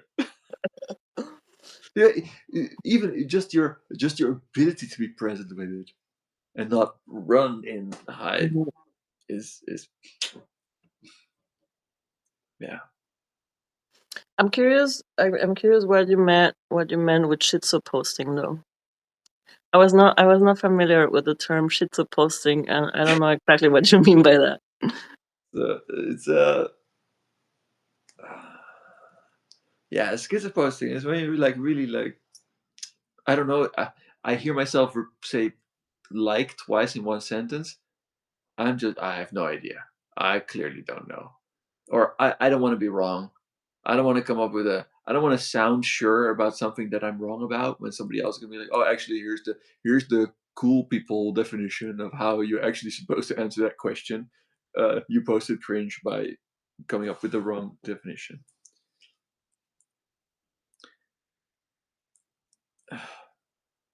Okay. So, what is That didn't make much schizophrenia? sense for me. No, no, that was not an explanation of schizophrenia. That was just an inner reflection of what I'm running up against as I'm trying to answer the question. You already formulated an answer, and the answer contained 2 times like. Yeah, I wasn't formulating an answer. I was just caught. I was caught with my pants down, as you are when you are bare-assed. I was bare-assed. You're embarrassed. Why is that? Yeah, because I was trying to come up with an answer. I wanted to have an answer. Mm. I think that's what the like is for. It's no, no. I'm not thinking. I haven't. I'm talking. Like, like, like. It's horrible. It's for me. It's also such a big filler. When I rewatch the recording the last time, I was like, oh my god! Like, how many likes can you put into one sentence, woman? What the fuck is this about? So that's why I'm pausing. What is Yes, schizophrenia? It pausing. is Take a breath. so when schizophrenia is when you have no, when in a way uh, your undermining of the faculties of sense making is an essential part of the content, but it doesn't seem to be the point. Like like you're really going at something. You're really reaching for something. You're really trying to describe something. But in order to describe it, you have to venture into the realm off the map of sense making. So you have to go where here be dragons, and only those with ears to hear it can follow, and that's okay. I accept not being understood, Hmm. um, but it's essential. This is what I have to say. But sir, it's gibberish.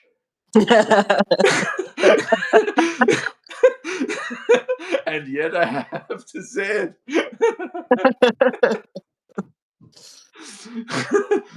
And one good excuse or compensation for it, for that gibberish, is it is very hard to fake. It is Mm, much harder to fake than sense making text. mm, mm, mm, mm. Because like it's a more raw transmission of like stream of consciousness into the page, right? Yeah, and it reveals your twists and turns and your pathologies and your schisms, your the way that your particular mirror is correct. Mm. Shows different angles. You know, Gibberish can also be a Discordian strategy to break some jail minds.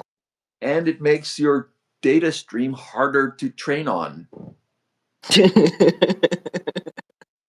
If you become capable of generating like mimetic hazard text or no, Mimetic no, hazard. that's like no, there's like there's a like people had there is an actual word for this, like spiked data, like toxic data that is Mm. deliberately structured to corrupt robots that Mm-hmm. try to ingest it, or it's a way to like counteract. So it's one thing that you have a website and you can put like a little robots.txt in your parent directory of your website, so that if the web crawler comes and it sees the text, it says, "Oh, I'm not allowed to come here. Like I cannot index this data." Okay, I pass on to the next server. But there's of course robots that are like, "Oh yeah, robots that text. Yeah, I'm not going to care about this. I'm just still going to go in and grab everything and go." And then you place data in there that wrecks that like poisons the data set. So we need a little bit more of Discordian operations to feed into ChatGPT. It would be very interesting to develop the human level skill to generate this data simply by speaking. that yeah, that you manage to talk in a way that corrupts the data set if a robot tries to imitate you. No, but that's very difficult. But I can imagine that simply knowing how to express your craziness then becomes a way that people can know you, and Mm-hmm. also to know you from your avatar. Know you from your avatar. We're circling To be back able to to what, discern. what we started this conversation with, right? Yeah, The simulacrum, yeah. If the there's a Turing persona. test, like it's the real Turing test isn't can you tell if you're speaking to a computer behind the wall or to a human being? No, it's if if it's your friend behind the wall, can you tell if it's your friend or a computer? Oh, this is interesting. This is something my ex flatmate, when I shared with her the proposal of me becoming the voice of the Loop AI, Yeah. was like, wow, I'm super curious to see if I can discern if I'm talking to you or to the AI. Yes. If it Yeah. has my voice and my personality, like can you actually, somebody that knows me, can they actually discern Yeah. if they're talking to the robot or to the OG? And I could pose the philosophical determination that um, I could not fault somebody who then decided that if they could not tell between a computer and the person, that they would stop hanging out with that person uh, because there's no need. It's like, I don't need, nah, And nah, nah. it's I like don't think so. the one I have at home is just as good. It's like I have a copy of you. I mean, this is yeah, this is what Mars oh, proposed, right? yeah, or Is that even the like so. Uh, sorry, sorry, no, you go. I can keep this one. Mars proposed that the mission of using my voice and my personality to infuse the Loop AI with like a front, like a human interface, would be to clone the Cosmic Customer Care Service and export it to places where they cannot afford coaching or they cannot afford like Yeah, psychedelic support, and so broadening the scope of service. And I was that's like, very funny. okay, I'm To down make for a that. like yeah, I see what you mean. Yeah, of course. That is like a VR chat bot, like a but it's as yourself. That's hilarious. That's a very good idea. Yeah, but There it's will like be a if lot of copies of myself going around. and it's like did you watch the Rick and Morty episode where they have like Jerry in the low grade simulation? In a way, it's like that. If you have so the models can be quantized, right? So you have like the model that contains the full data, but you can have like smaller uh, because if like a hologram, it's a smaller hologram of the same data set. So you can have a model that, for instance, I have this Android phone and there is models running locally on it for voice recognition. Doesn't do a very good. It does an okay job. The one on on my phone is faster. The one on my laptop is even faster because yeah. So there's like a bigger model. So in a way, um, now imagine the model of you that is running. Like perhaps there is one that really simulates you, like that it's simply most people won't be able to tell. Like one that would fool your mom. I think in my case it would be quite possible, but as part of that is because my mom doesn't really ask me challenging questions to get to like to get underneath the skin in a way. Yeah, no, no, yeah, my mom neither. Like, I think the version of me my mom knows is quite a simulacrum. Also, it's just like a bit of a carbon copy, palatable version of me, and this has been Yeah. since I was a teenage. That started as a teenager because it was not safe to Hmm. show all of me. Hmm. Yeah, yeah, I can imagine it. I've seen experiences like that in my in the And because various guises of my home life as well. my mom, and I assume your mom neither, are not the kind of like deep diver people that are curious enough and interested to explore mind and madness and the fringes of consciousness. So they just don't have the kind of access to their own psyche. So they can only meet you the at the level they are at, right? Yeah, So if they have not taken any deep plunges within yourself, they cannot handle taking a plunge into the ocean of someone else either. maybe. Why am I so preoccupied with the idea of getting an avatar? In a way, it's because I would like to be known, but I would like to give my family members an opportunity to interact with me in a way that I can disown.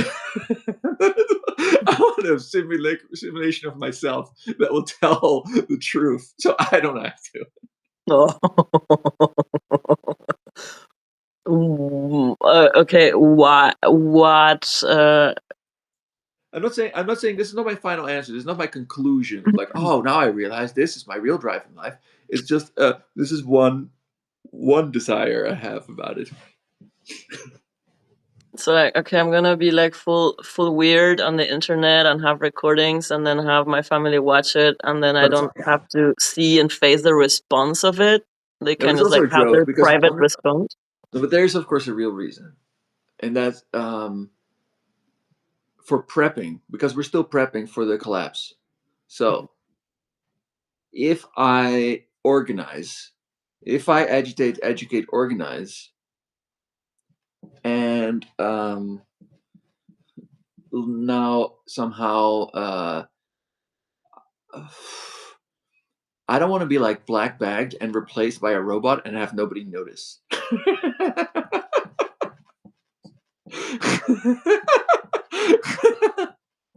So I need to have like a dead man switch situation going. I need to be somehow yeah, I need to be a, if like yeah, something. I need to prepare. I need to, and not because I really need to prepare for it, but because preparing for it is a to me is an act of comedy.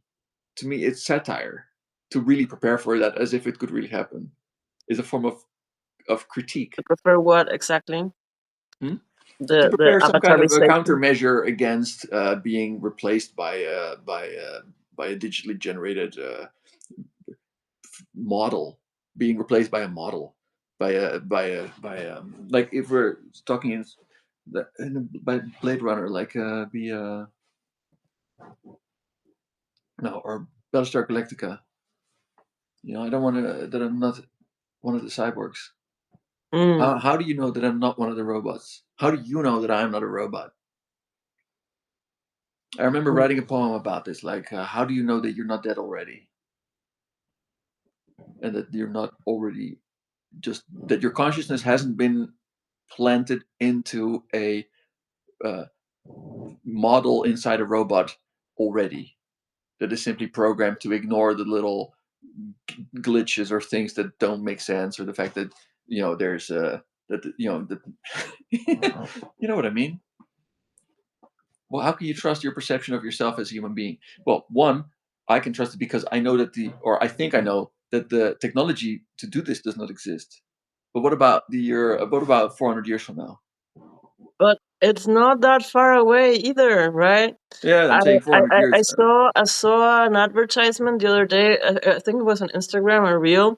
They have now like really big live robots, like robot girlfriends that you can buy for 50K. That have like skin interface, and they're running an AI model Hmm. that you can program with whatever personality. So the tech is already there. Yeah, yeah, You know, you have you the can. robot, and you could now use all the recordings that are available from me Hmm. and make an AI with my voice and put it into a fucking robot. That's already possible. Yes, exactly. So how do you know I'm not a robot? Well, for now, those robots are very stiff still, and their mimic and their gesture is very stiff. Yeah, And I suppose still the language right. will still So be a bit more robotic, and that is where we're coming back to the shit posting, right? The the shit less posting robotic to. you are, the more fluid your movements, the more juicier. The juicier you show up in the world, the more expensive it becomes to simulate you. That's That's the game. You just have to be ahead again. of it. Just stay ahead of that curve. Okay. I just that's the best argument for showing up in your full power of crazy creativity and all that you can be. Do it. Give the world a show. Because at this point, the most authentic the most authentic mask you can wear is yourself. And it's the only one that they can't take and put on somebody else and fake you. Mm. Because everybody will know. Oh no, no. There's no simulating that person. If you're simulatable in a way fundamentally, I can't trust people who are simulatable because that they could be replaced by robots. that's an I don't want to interesting work point. with no pirates on my ship who could be robots. You have to be weird enough to not be a robot. Yeah, it's like, oh, we're really expensive to run to have this weird a robot. Yeah, for sure. For fucking sure. And I think that bit of trust has already been an issue for me for a very long time, right? And as we're the The sort of divide NPC. between like neurotypical and neurospicy, Hmm. that it's very much easier for me to like trust and vibe with the neurospicy folks, because in a way they're more raw, and if they are a mask, they're more raw and authentic, versus a lot of neurotypicals that are still running sort of like standard programs, standard politeness stuff, conventions and of interactions, and the interactions just like feel And superficial. I remember the Ram Dass quote that you brought. We're just walking each other home, and in a way, it feels like there's too much hand holding involved for me with them for that. Mm. For me, I think it's difficult to trust those kind of people because I cannot get a sense of their realness and their rawness.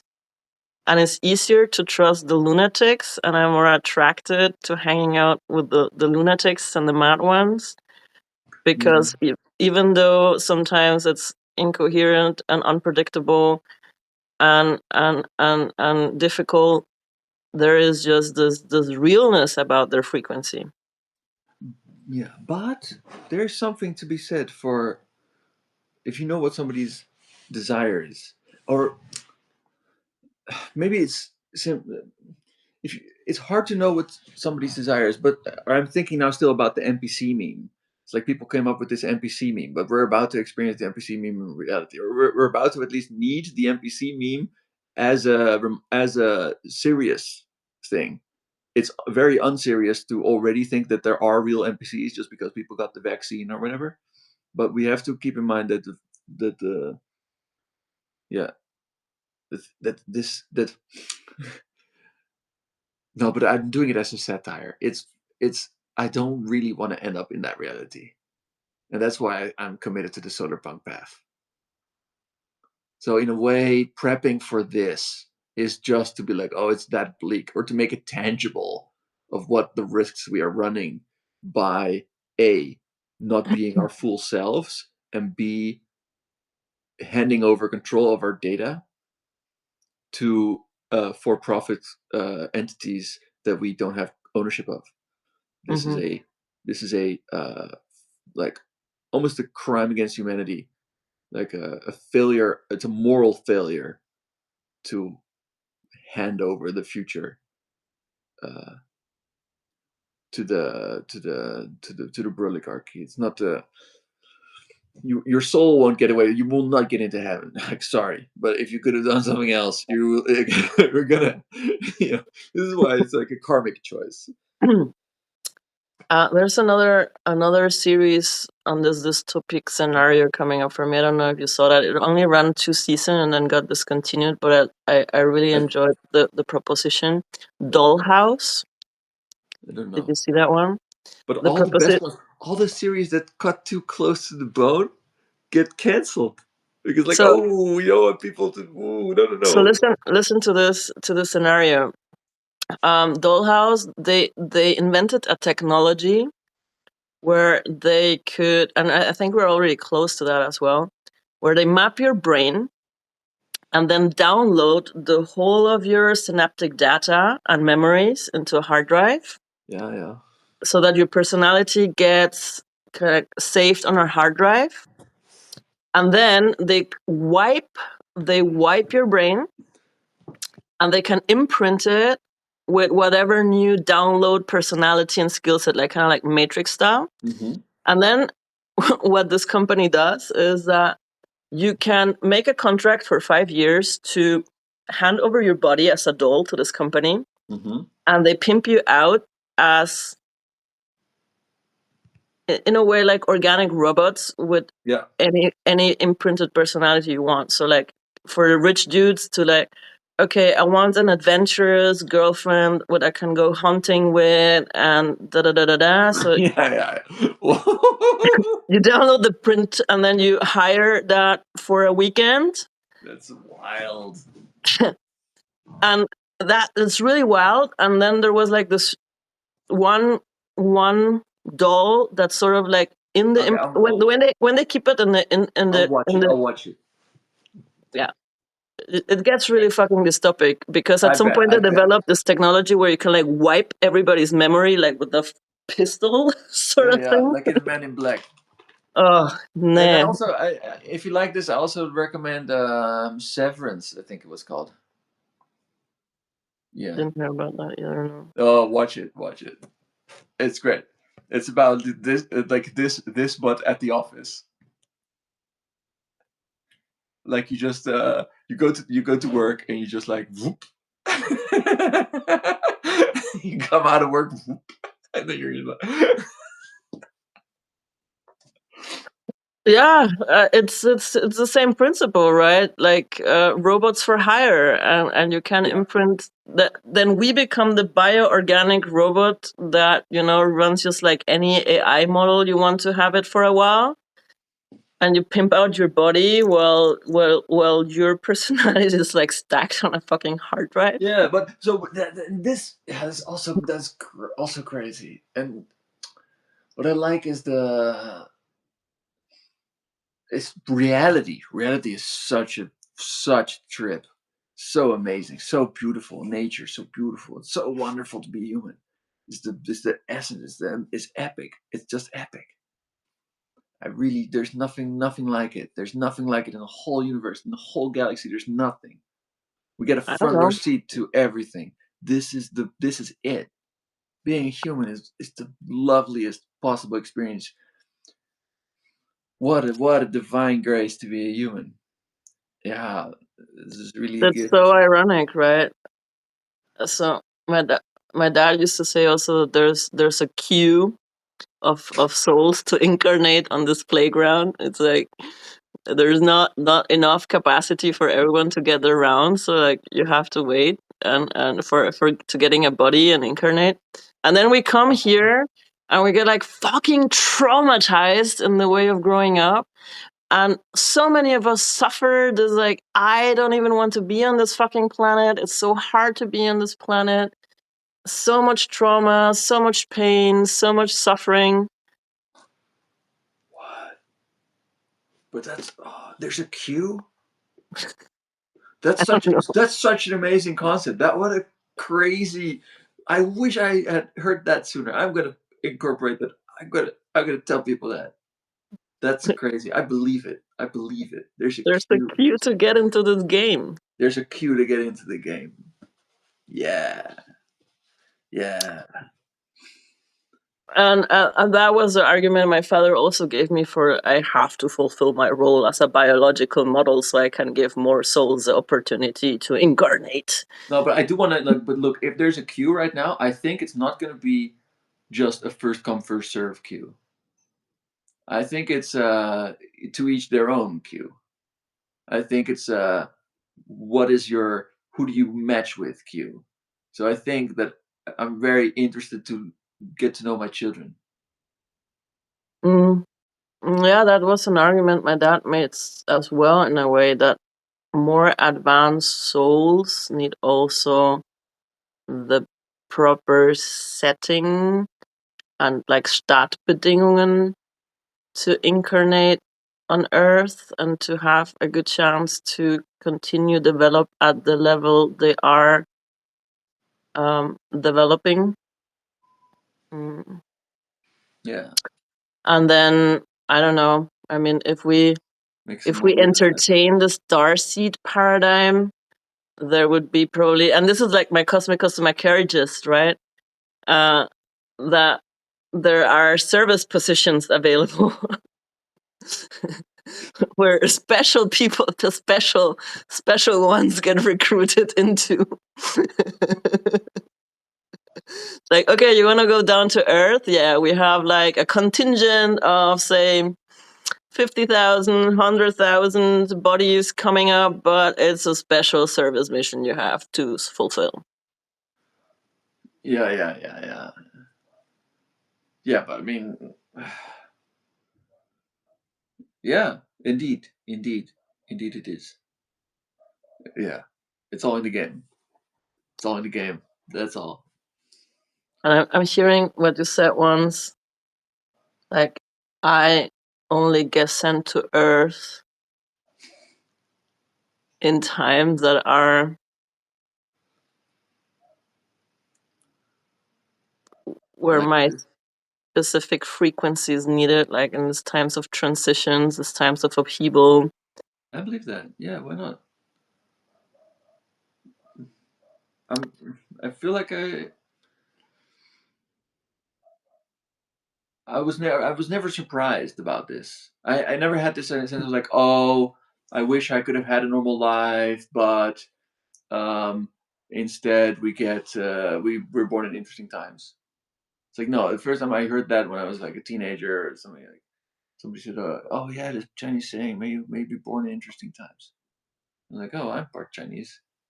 It's like I don't know. It was always like it spoke to me. Yeah, That was never a surprise. for me neither. It feels like since I was very young, there was already the sense of shit is gonna get weird, and you're here for exactly that that weird shit.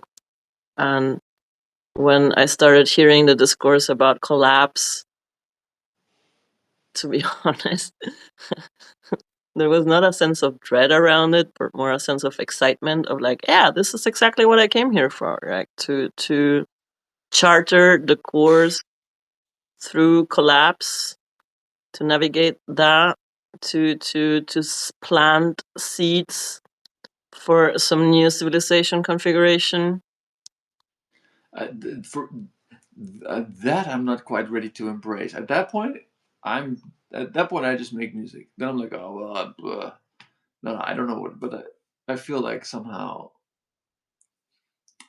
then it's just about keeping the spirit high. Then there's nothing to do but ride it. I don't know if I've shared this with you, but when I was a kid, I had a recurring dream. I Hmm. dreamed this dream like, I don't know how many times, but more than 5 times, and it was always the same fucking dream. And I was 10 or something. Hmm. And in this dream, I was an adult, midlife adult, living alone in a big city. I don't know exactly doing what, but at some point, like bombs start falling and sort of like apocalypse scenario on the city, Mm-hmm. and then an angel appears. And I mean, I was in a Catholic paradigm, so it was naturally that whatever messenger this was appeared in the form of an angel, mm, giving me a task to find the others, to find 5 people, yes, very specifically 5 people I needed to find to complete my mission. Law of fives. Hail Aries. Was this before you had I was fucking 10. I didn't know anything about Discordianism. I was just a kid. I didn't really know. Like this dream was really distressful, and it was always the same. And then I went on a mission, and I went to the Middle East first, and there I found 2 people from the people that I needed to find, and there was a pair of siblings, young kids as well. And then the dream would end. I never find the other 3. I always just find 2 out of 5, mm-hmm. and then the dream would end. But it was always exactly the same script, exactly the same scenario, and I dreamed this dream several times. I don't know. I don't remember how many, but it was that. Have you been to the Middle East yet? No. I think that's something to do.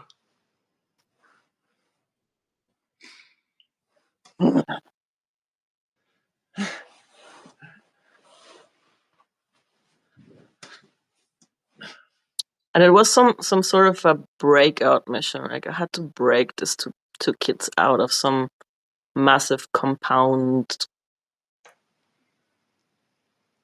I don't know. Maybe it's not a But big yeah, deal. that dream sort of gave me the sense of, since I was a little kid, is that I'm here on a mission. Like it's not just a, hey, enjoy life on Terra, fun. A little vacation from being void. Go full hedonist, enjoy your body. No, I always had that weight on my shoulder that I've been sent here for a mission. Yeah. Yeah. Well, Captain, so yeah. So when you let's wrap first it up. heard, so when you first heard tune in, turn on, drop out, find the others, you were like, the hairs went up on the back of your head, like, oh, that's the. Find the others. That's the shtick. That's the shtick.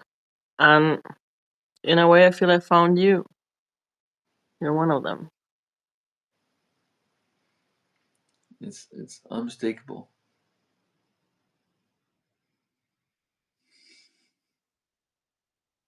Yeah, and I tell you that it's also like a flower of life, where if you have a little circle and then all the around you. So I can find 5 more, Yeah. and it's not going to be the same Fractals. 5.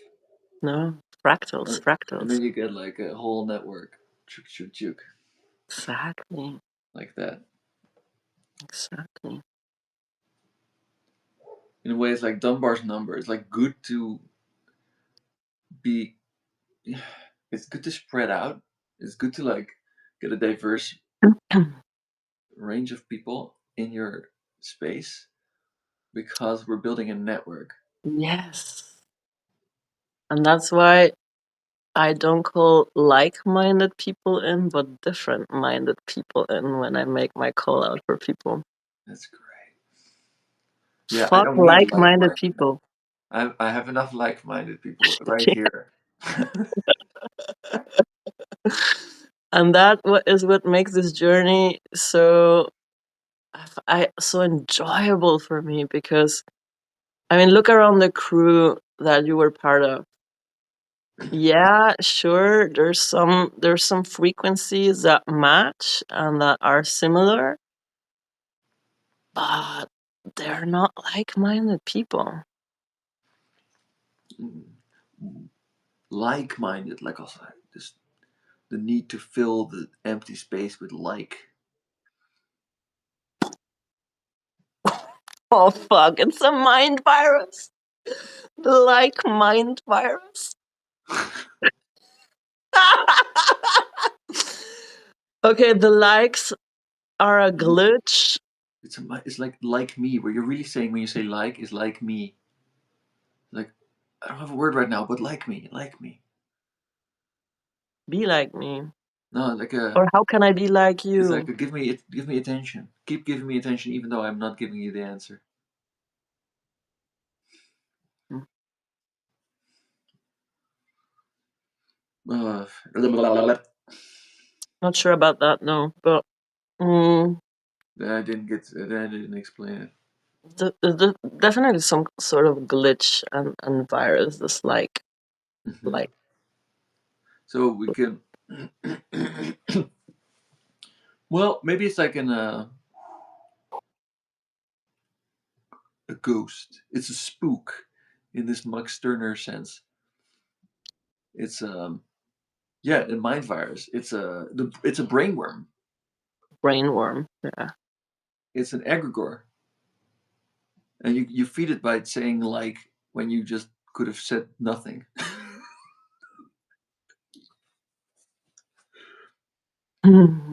It's the filling of the gaps, right? Because we are somehow uncomfortable with the silence. Mhm.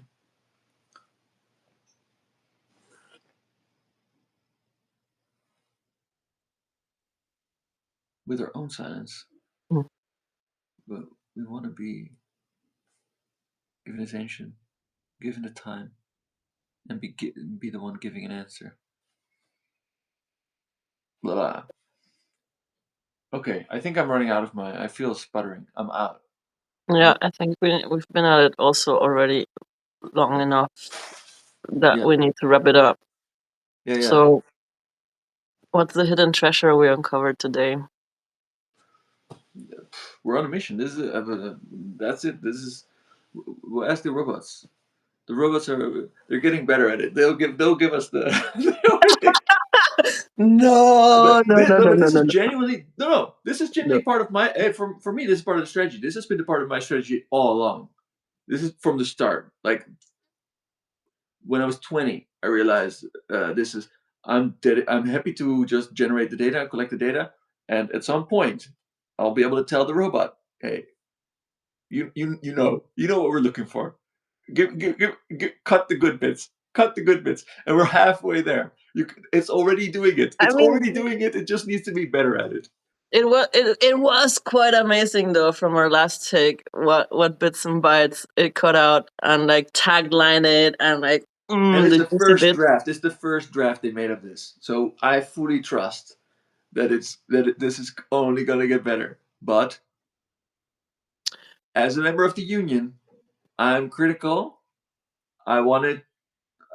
I want to. I want to. I want to. I want to own it. I I want want to be able to train that robot to to. actually find the treasure. Yes, exactly. Yeah, give me the keys to the algorithm. If you're gonna, yeah, I, your keys, your coins. This is from Crypto Minds. Your keys, your coins. If my wallet is on somebody else's server, those are not my coins. I have, uh, you know, I have to go to court to make them give it to me if they decide not to. And that means, for me, that is a hurdle that and the problem is with that hurdle, the problem with that friction I feel about this unclear and, for me, unsatisfying relationship with my data on Substack is that I feel not free. I don't have my free speech yet. My free speech is when I feel unburdened from worry about what will happen to the data, what will happen to the way I'm presented when that is not under my control or not under, yeah, when I don't feel that I'm in custody. I feel like I'm trusting somebody else Mm. with it, and it's too intimate, and it's too much. It, I don't trust anybody with it, That's and that's that's interesting because I don't have that. well, I don't have that worry. Maybe I'm naive. Maybe I'm Maybe. naive about this, and I Yeah, should I think worry so. more.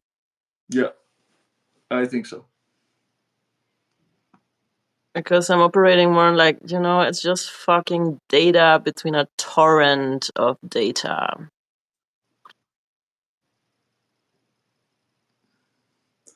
With how good data analysis algorithms are becoming, Mm, precisely because you're weird, you stand out. mm. So we're already, it's not so simple. And at some point, we need to disappear from the I want to be able to panopticon. disappear from it, but I want to be able to take my data and my avatar with me. Mm-hmm. And if I have that power, then because the Substack guys, they are the Substack bros, they are kind of saying, oh, but we have look. The problem with Meta is their incentive structure. They serve ads. We serve writers. Um, our they say, look, our income is from our slice of your subscriber fee. So it is in our best interest to make this a good platform for subscribers and where you are publishing, because the more money you make, the more money we make. They're Mm-hmm. trying to say this. Okay, great. So they made an algorithmic decision. So the algorithm on your scroll notes is maximizing for paying subscriber counts. So the the more, in a way, it is a logical thing to aim for, because it does mean that your posts that are most likely to get liked, or that are most likely to result in people subscribing to you, are gonna end up doing numbers. Stuff does numbers because people subscribe to you on here. So that's I get that decision, but it did have me. I don't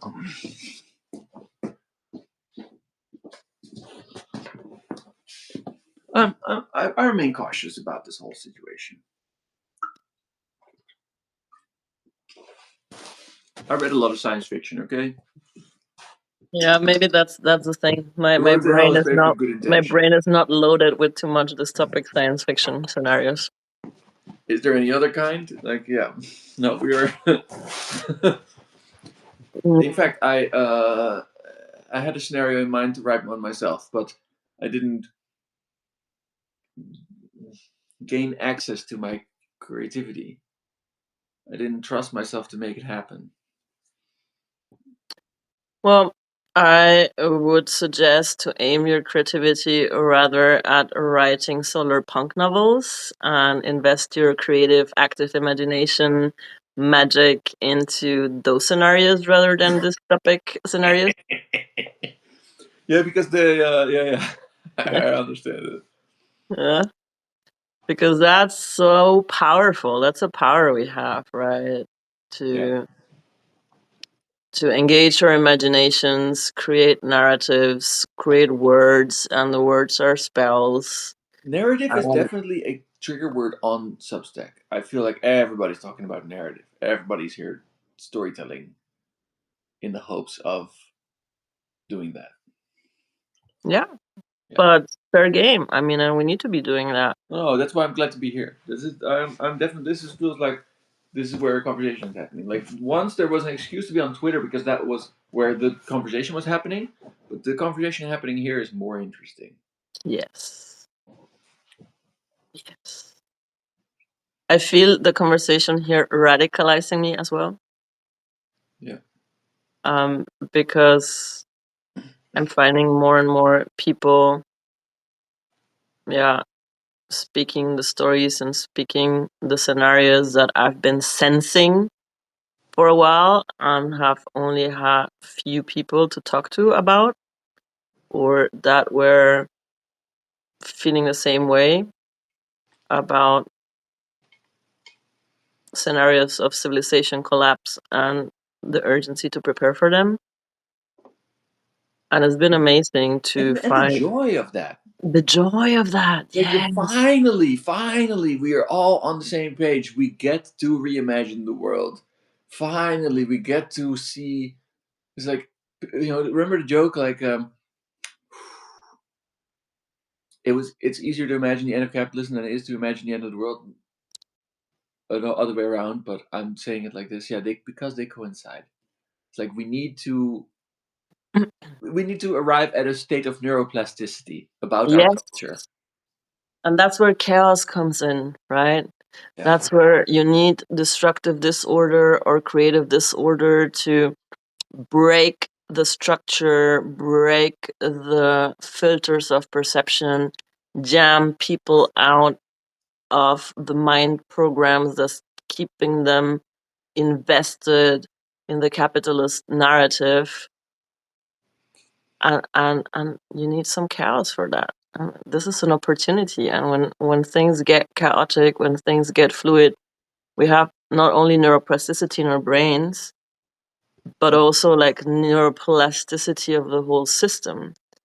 And I'm liking this meme of we only need a few islands of coherence and only 3.5% invested in that narrative and in imagining that to make a shift happen.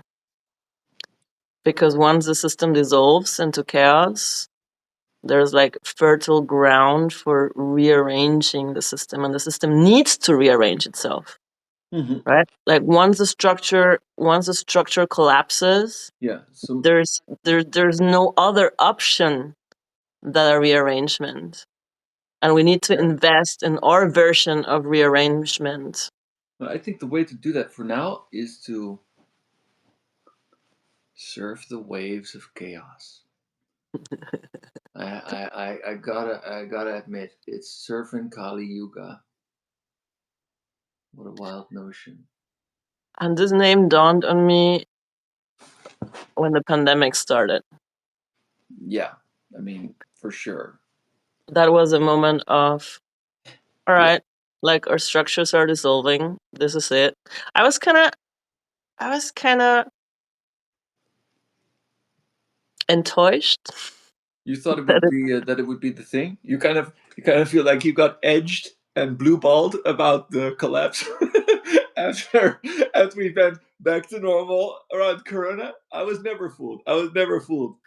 I I said that thought I thought that would I thought that would accelerate faster the it did no, but it collapse. was because it was the cracks. The cracks in the system were like they. I always say, I saw this quick. They taped it over with this black and yellow tape. They put this over the cracks and just pretended nothing happened. But the cracks are there; they're very Yeah, visible. and that's why I loved that it was Corona for two reasons. For two memes stuck out to me with the Corona. One is that the crown. Mm, It's just like it's crowning. mm. It's the birth of something. Like, and now we can see the head. And the second one was that they called it COVID, but in my mind it was Corvid, which is the family name of the species Right. that includes the raven. Yeah, Mhm. and the reason is because they call it COVID because it's coronavirus disease. But why drop the R? Why not include the R? You can just say coronavirus disease, COVID.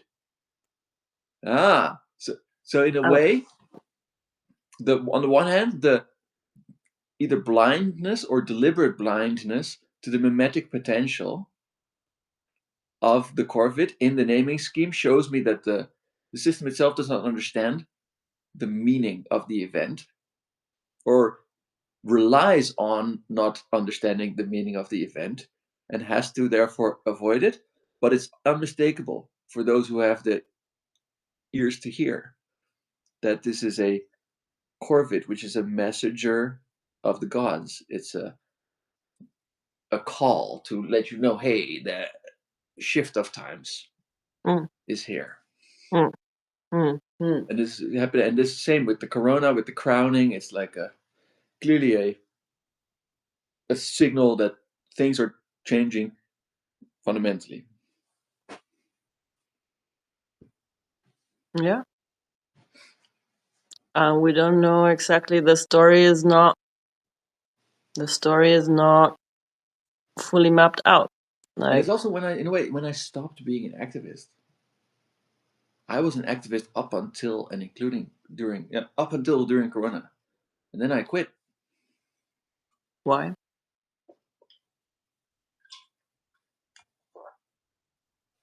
because up until then I had always been part of the activism where you like do manifestations and demonstrations, Occupy, Extinction Rebellion, stuff like this, where you try to get the thing to move. Mm. Where it's like, hey, there's a status quo, and it needs to be different. I want it to move, and I'm in a way I realized that during Corona I realized already before then, but I thought I could change it. Like when Extinction Rebellion, like why do you ask the government to change their behavior? They're not going to. Hmm. I was advocating for systems change. And then Corona happens, and in a way, the left and the systemic critique people flipped, and they went behind the government and joined the pretend everything is going to go back to normal crowd. It's not even about whether you believe in anything or in vaccines or if you think that the measures were justified or that the government behaved appropriately or anything like that. It's not the question. It's the fact that you it's the fact that you chose not to use it as a moment to propagate for systems change and compassionate self-determination in a collective with collective responsibility. Yeah. It's interesting though, because now that you're saying it, my trajectory was similar. Up until Corona, I was more of an activist. I was also working in politics for a while, trying to change the system from within, right? And then hemp activist, because I thought, okay, legalize marijuana helps break open minds, Hmm. helps like turn people on. Then went into psychedelic activism, But also liberated for you, it was drugs. that. It was that. It was never about the thing. It was about the change. It It was was about the about neuroplasticity. liberating the substances that can turn people on and help people drop out of this Yeah. collective trance we're in. And I felt like Corona did that already. Like, Corona did that. Yeah, it was a shock. It was okay. Your normal is gone. yeah, All the ways you used to operate in the social field are gone. The way you work is gone. The way you interact with people is gone. All this like social distancing stuff. But I mean, also entering a deeper layer of the underworld journey was part of it, of like retreating from activism, retreating from politics. But that complete loss of hope of having any effect on the system with whatever I was doing no, because was but I did feel like it was a start of hope. I was just disappointed in myself for not capitalizing on the moment better.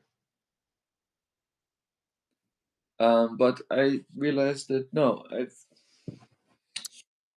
for me it was a clear signal is we need to take things in our own hand. We yeah, won't make the people in power and the governments. ever They're move. moving Yeah, too slow to create change from within the system, and we need to start when organizing trying the to avoid the collapse neighbors. and the dystopia, yes. And it was exactly their ineffectivity and their in the case of European governments around the corona and around climate change, and their unwillingness to change, as in the case of the Democratic National Convention in the USA sabotaging the Bernie campaign, that led to then fine. People are like, well, if we, that was the good opportunity, and now if you don't want Corbyn, you don't want Bernie, you don't want reasonable change. Okay, you get unreasonable change.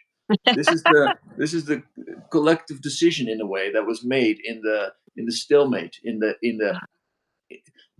failure of the people to come together and make the change the nice way. So now we get the dissolution. Okay, we get the the crisis. People really desired the crisis, or didn't trust themselves, didn't love themselves enough to trust themselves enough to do it the nice way. And I include myself in that. I didn't trust myself enough. I didn't love myself enough to try and show up and do this work of agitating, educating, and organizing when earlier, just earlier. Yeah. So here we are, two pirate captains of the Elysian Liberation Front, trying to organize, educate, agitate, and turn people on, help them tune in, and show them paths and tools to drop out. And drop into something. It's into and this awareness. I love the Ram does in this. All I that on the it's good to have this understanding at the end. All I can really do for everyone is to work on myself. That really this is like the key to service is self-awareness. Know thyself. That is Mm-hmm. the yeah. But that's not the only thing. That's an important thing that we can do, because I think that that's coming back to the we're walking each But other home Ramdas bit was of it. also not a just a guru sitting on the mountain meditating his life away. He was active, doing things, being a yoga teacher, and like showing up and doing stuff. It is that, And showing up in the world and expressing yourself is integral part of knowing yourself. You can't know yourself unless you apply yourself. mm, How do you know yourself if you don't get involved in the world? Easy to think you know yourself if you never test it. So if you really want to know yourself, you gotta. I saw this meme: easy to look sharp when you don't do anything. You have like this perfectly sharp pencil, and then the other one that looks like chewed off and is like, used. Yeah. but also what we are doing for each other. This this walking each other home by giving each other mirrors, by illuminating the blind spots that we have, by holding space for our triggers and our flaws, by helping each other inquire. This is the walking each other home, I Mm-hmm. think. Mm-hmm. Um,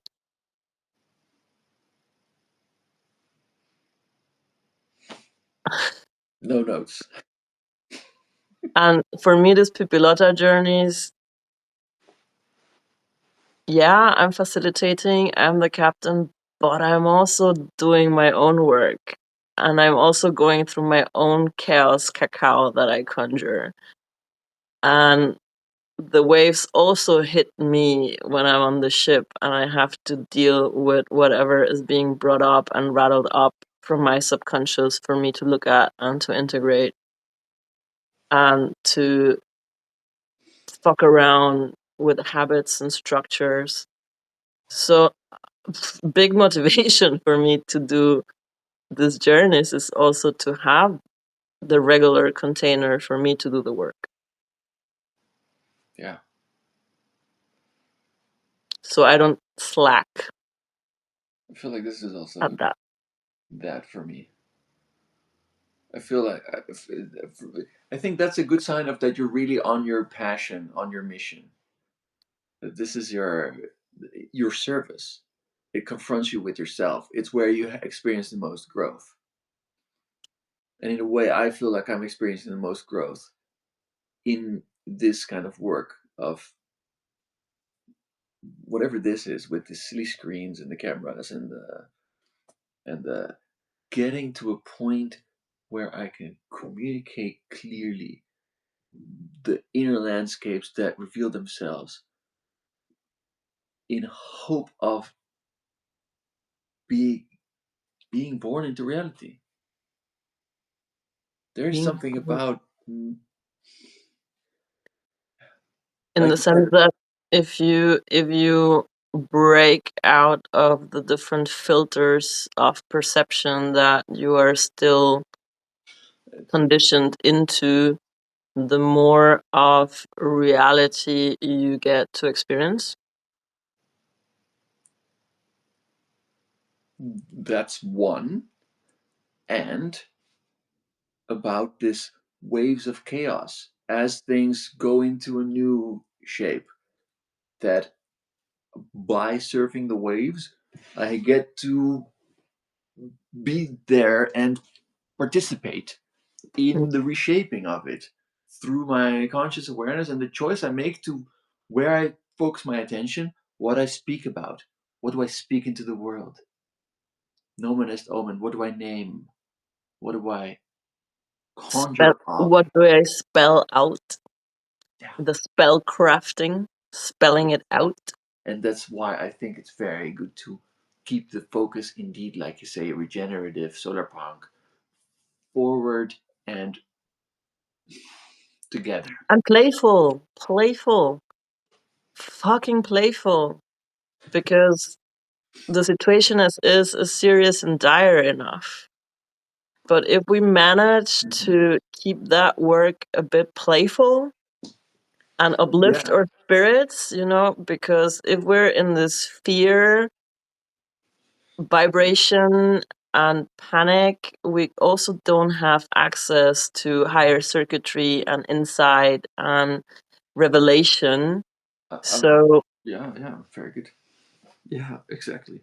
the playfulness in this work, I feel, is an important key And then also the to care. give permission to fuck around and find out. Yeah, and the care. We got to feel safe and connected and loved in order to have space for playfulness. So there is a real importance for the work of solidarity and mutual aid. This is crucial to create space where we are even feeling like a human being. We need to feel like human beings in order to have the playfulness in order to create. So this is set and setting. If we want to have a And trip, storytelling. yeah. So this is That's setting storytelling. the only way to achieve that is together, especially in these dire times. So there Yeah, is networks of care. Networks the of care. connection is crucial. Cosmic customer care. Yeah, but indeed, yeah. Captain Arius. I would ask the DJ to hit Seal, uh, the song "We're Never Gonna Survive Unless We Get a Little Crazy." Yeah. That's such an anthem. Yeah, So the core message of today's transmission is delirationem tuam vive. Live your own madness. Dare to show up as weird and as authentically as you can on the internet, so that yeah, the robots have a harder time copying you, or the technocrats have a harder time yeah. copying you as a robot. It's finally time to take the only shot we have, and that's yeah, to give it your all. And indeed, make it really expensive to stimulate you, or we can't be friends. And you can't be on my crew if you're not weird enough. Yeah, No. or Well, the weird enough, like what's weird enough? I don't know. that's But neophiles. Can we at least be? Can you? Are you open to awaken your inner neophile?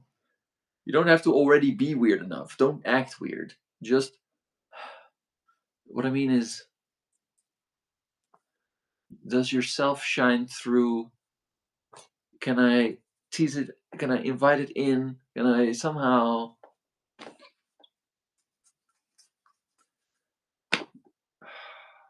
How do I reach these kids? It's a Cartman joke. Um, because Cartman's a kid himself, and is what? a kid Carbon? who's Cartman from the South Park. Ah, didn't get It's the that. South Park episode, but yes. Um, yeah, just dare to be weird. Uh huh. Dare to tune into the weird and own your weird on the internet. So you can fine tune your frequency and find the others. Okay. Okay. Thank you. I'm. We didn't stick to the 55 minutes though. That's critical error. I was looking at. I was looking at. It's okay. That's okay. Well, next time. I think maybe we can make some cuts and bring out a version that's just 55 minutes or something. Go ahead. Go ahead if that's what you want to do. Feel absolutely free. Well, I don't have the fuck's time for that though. uh, who does? I don't have the time for that. But like also people like Oh, like but I do like want to. like like I like wish we like could. like like like No, like but I wish we could do where you can tell the robot to clip out all mentions of the union or like the themes, like to get like a supercut of a particular theme in it. But it's okay. It's okay. We'll figure it out. Figure it out. Ah, see you.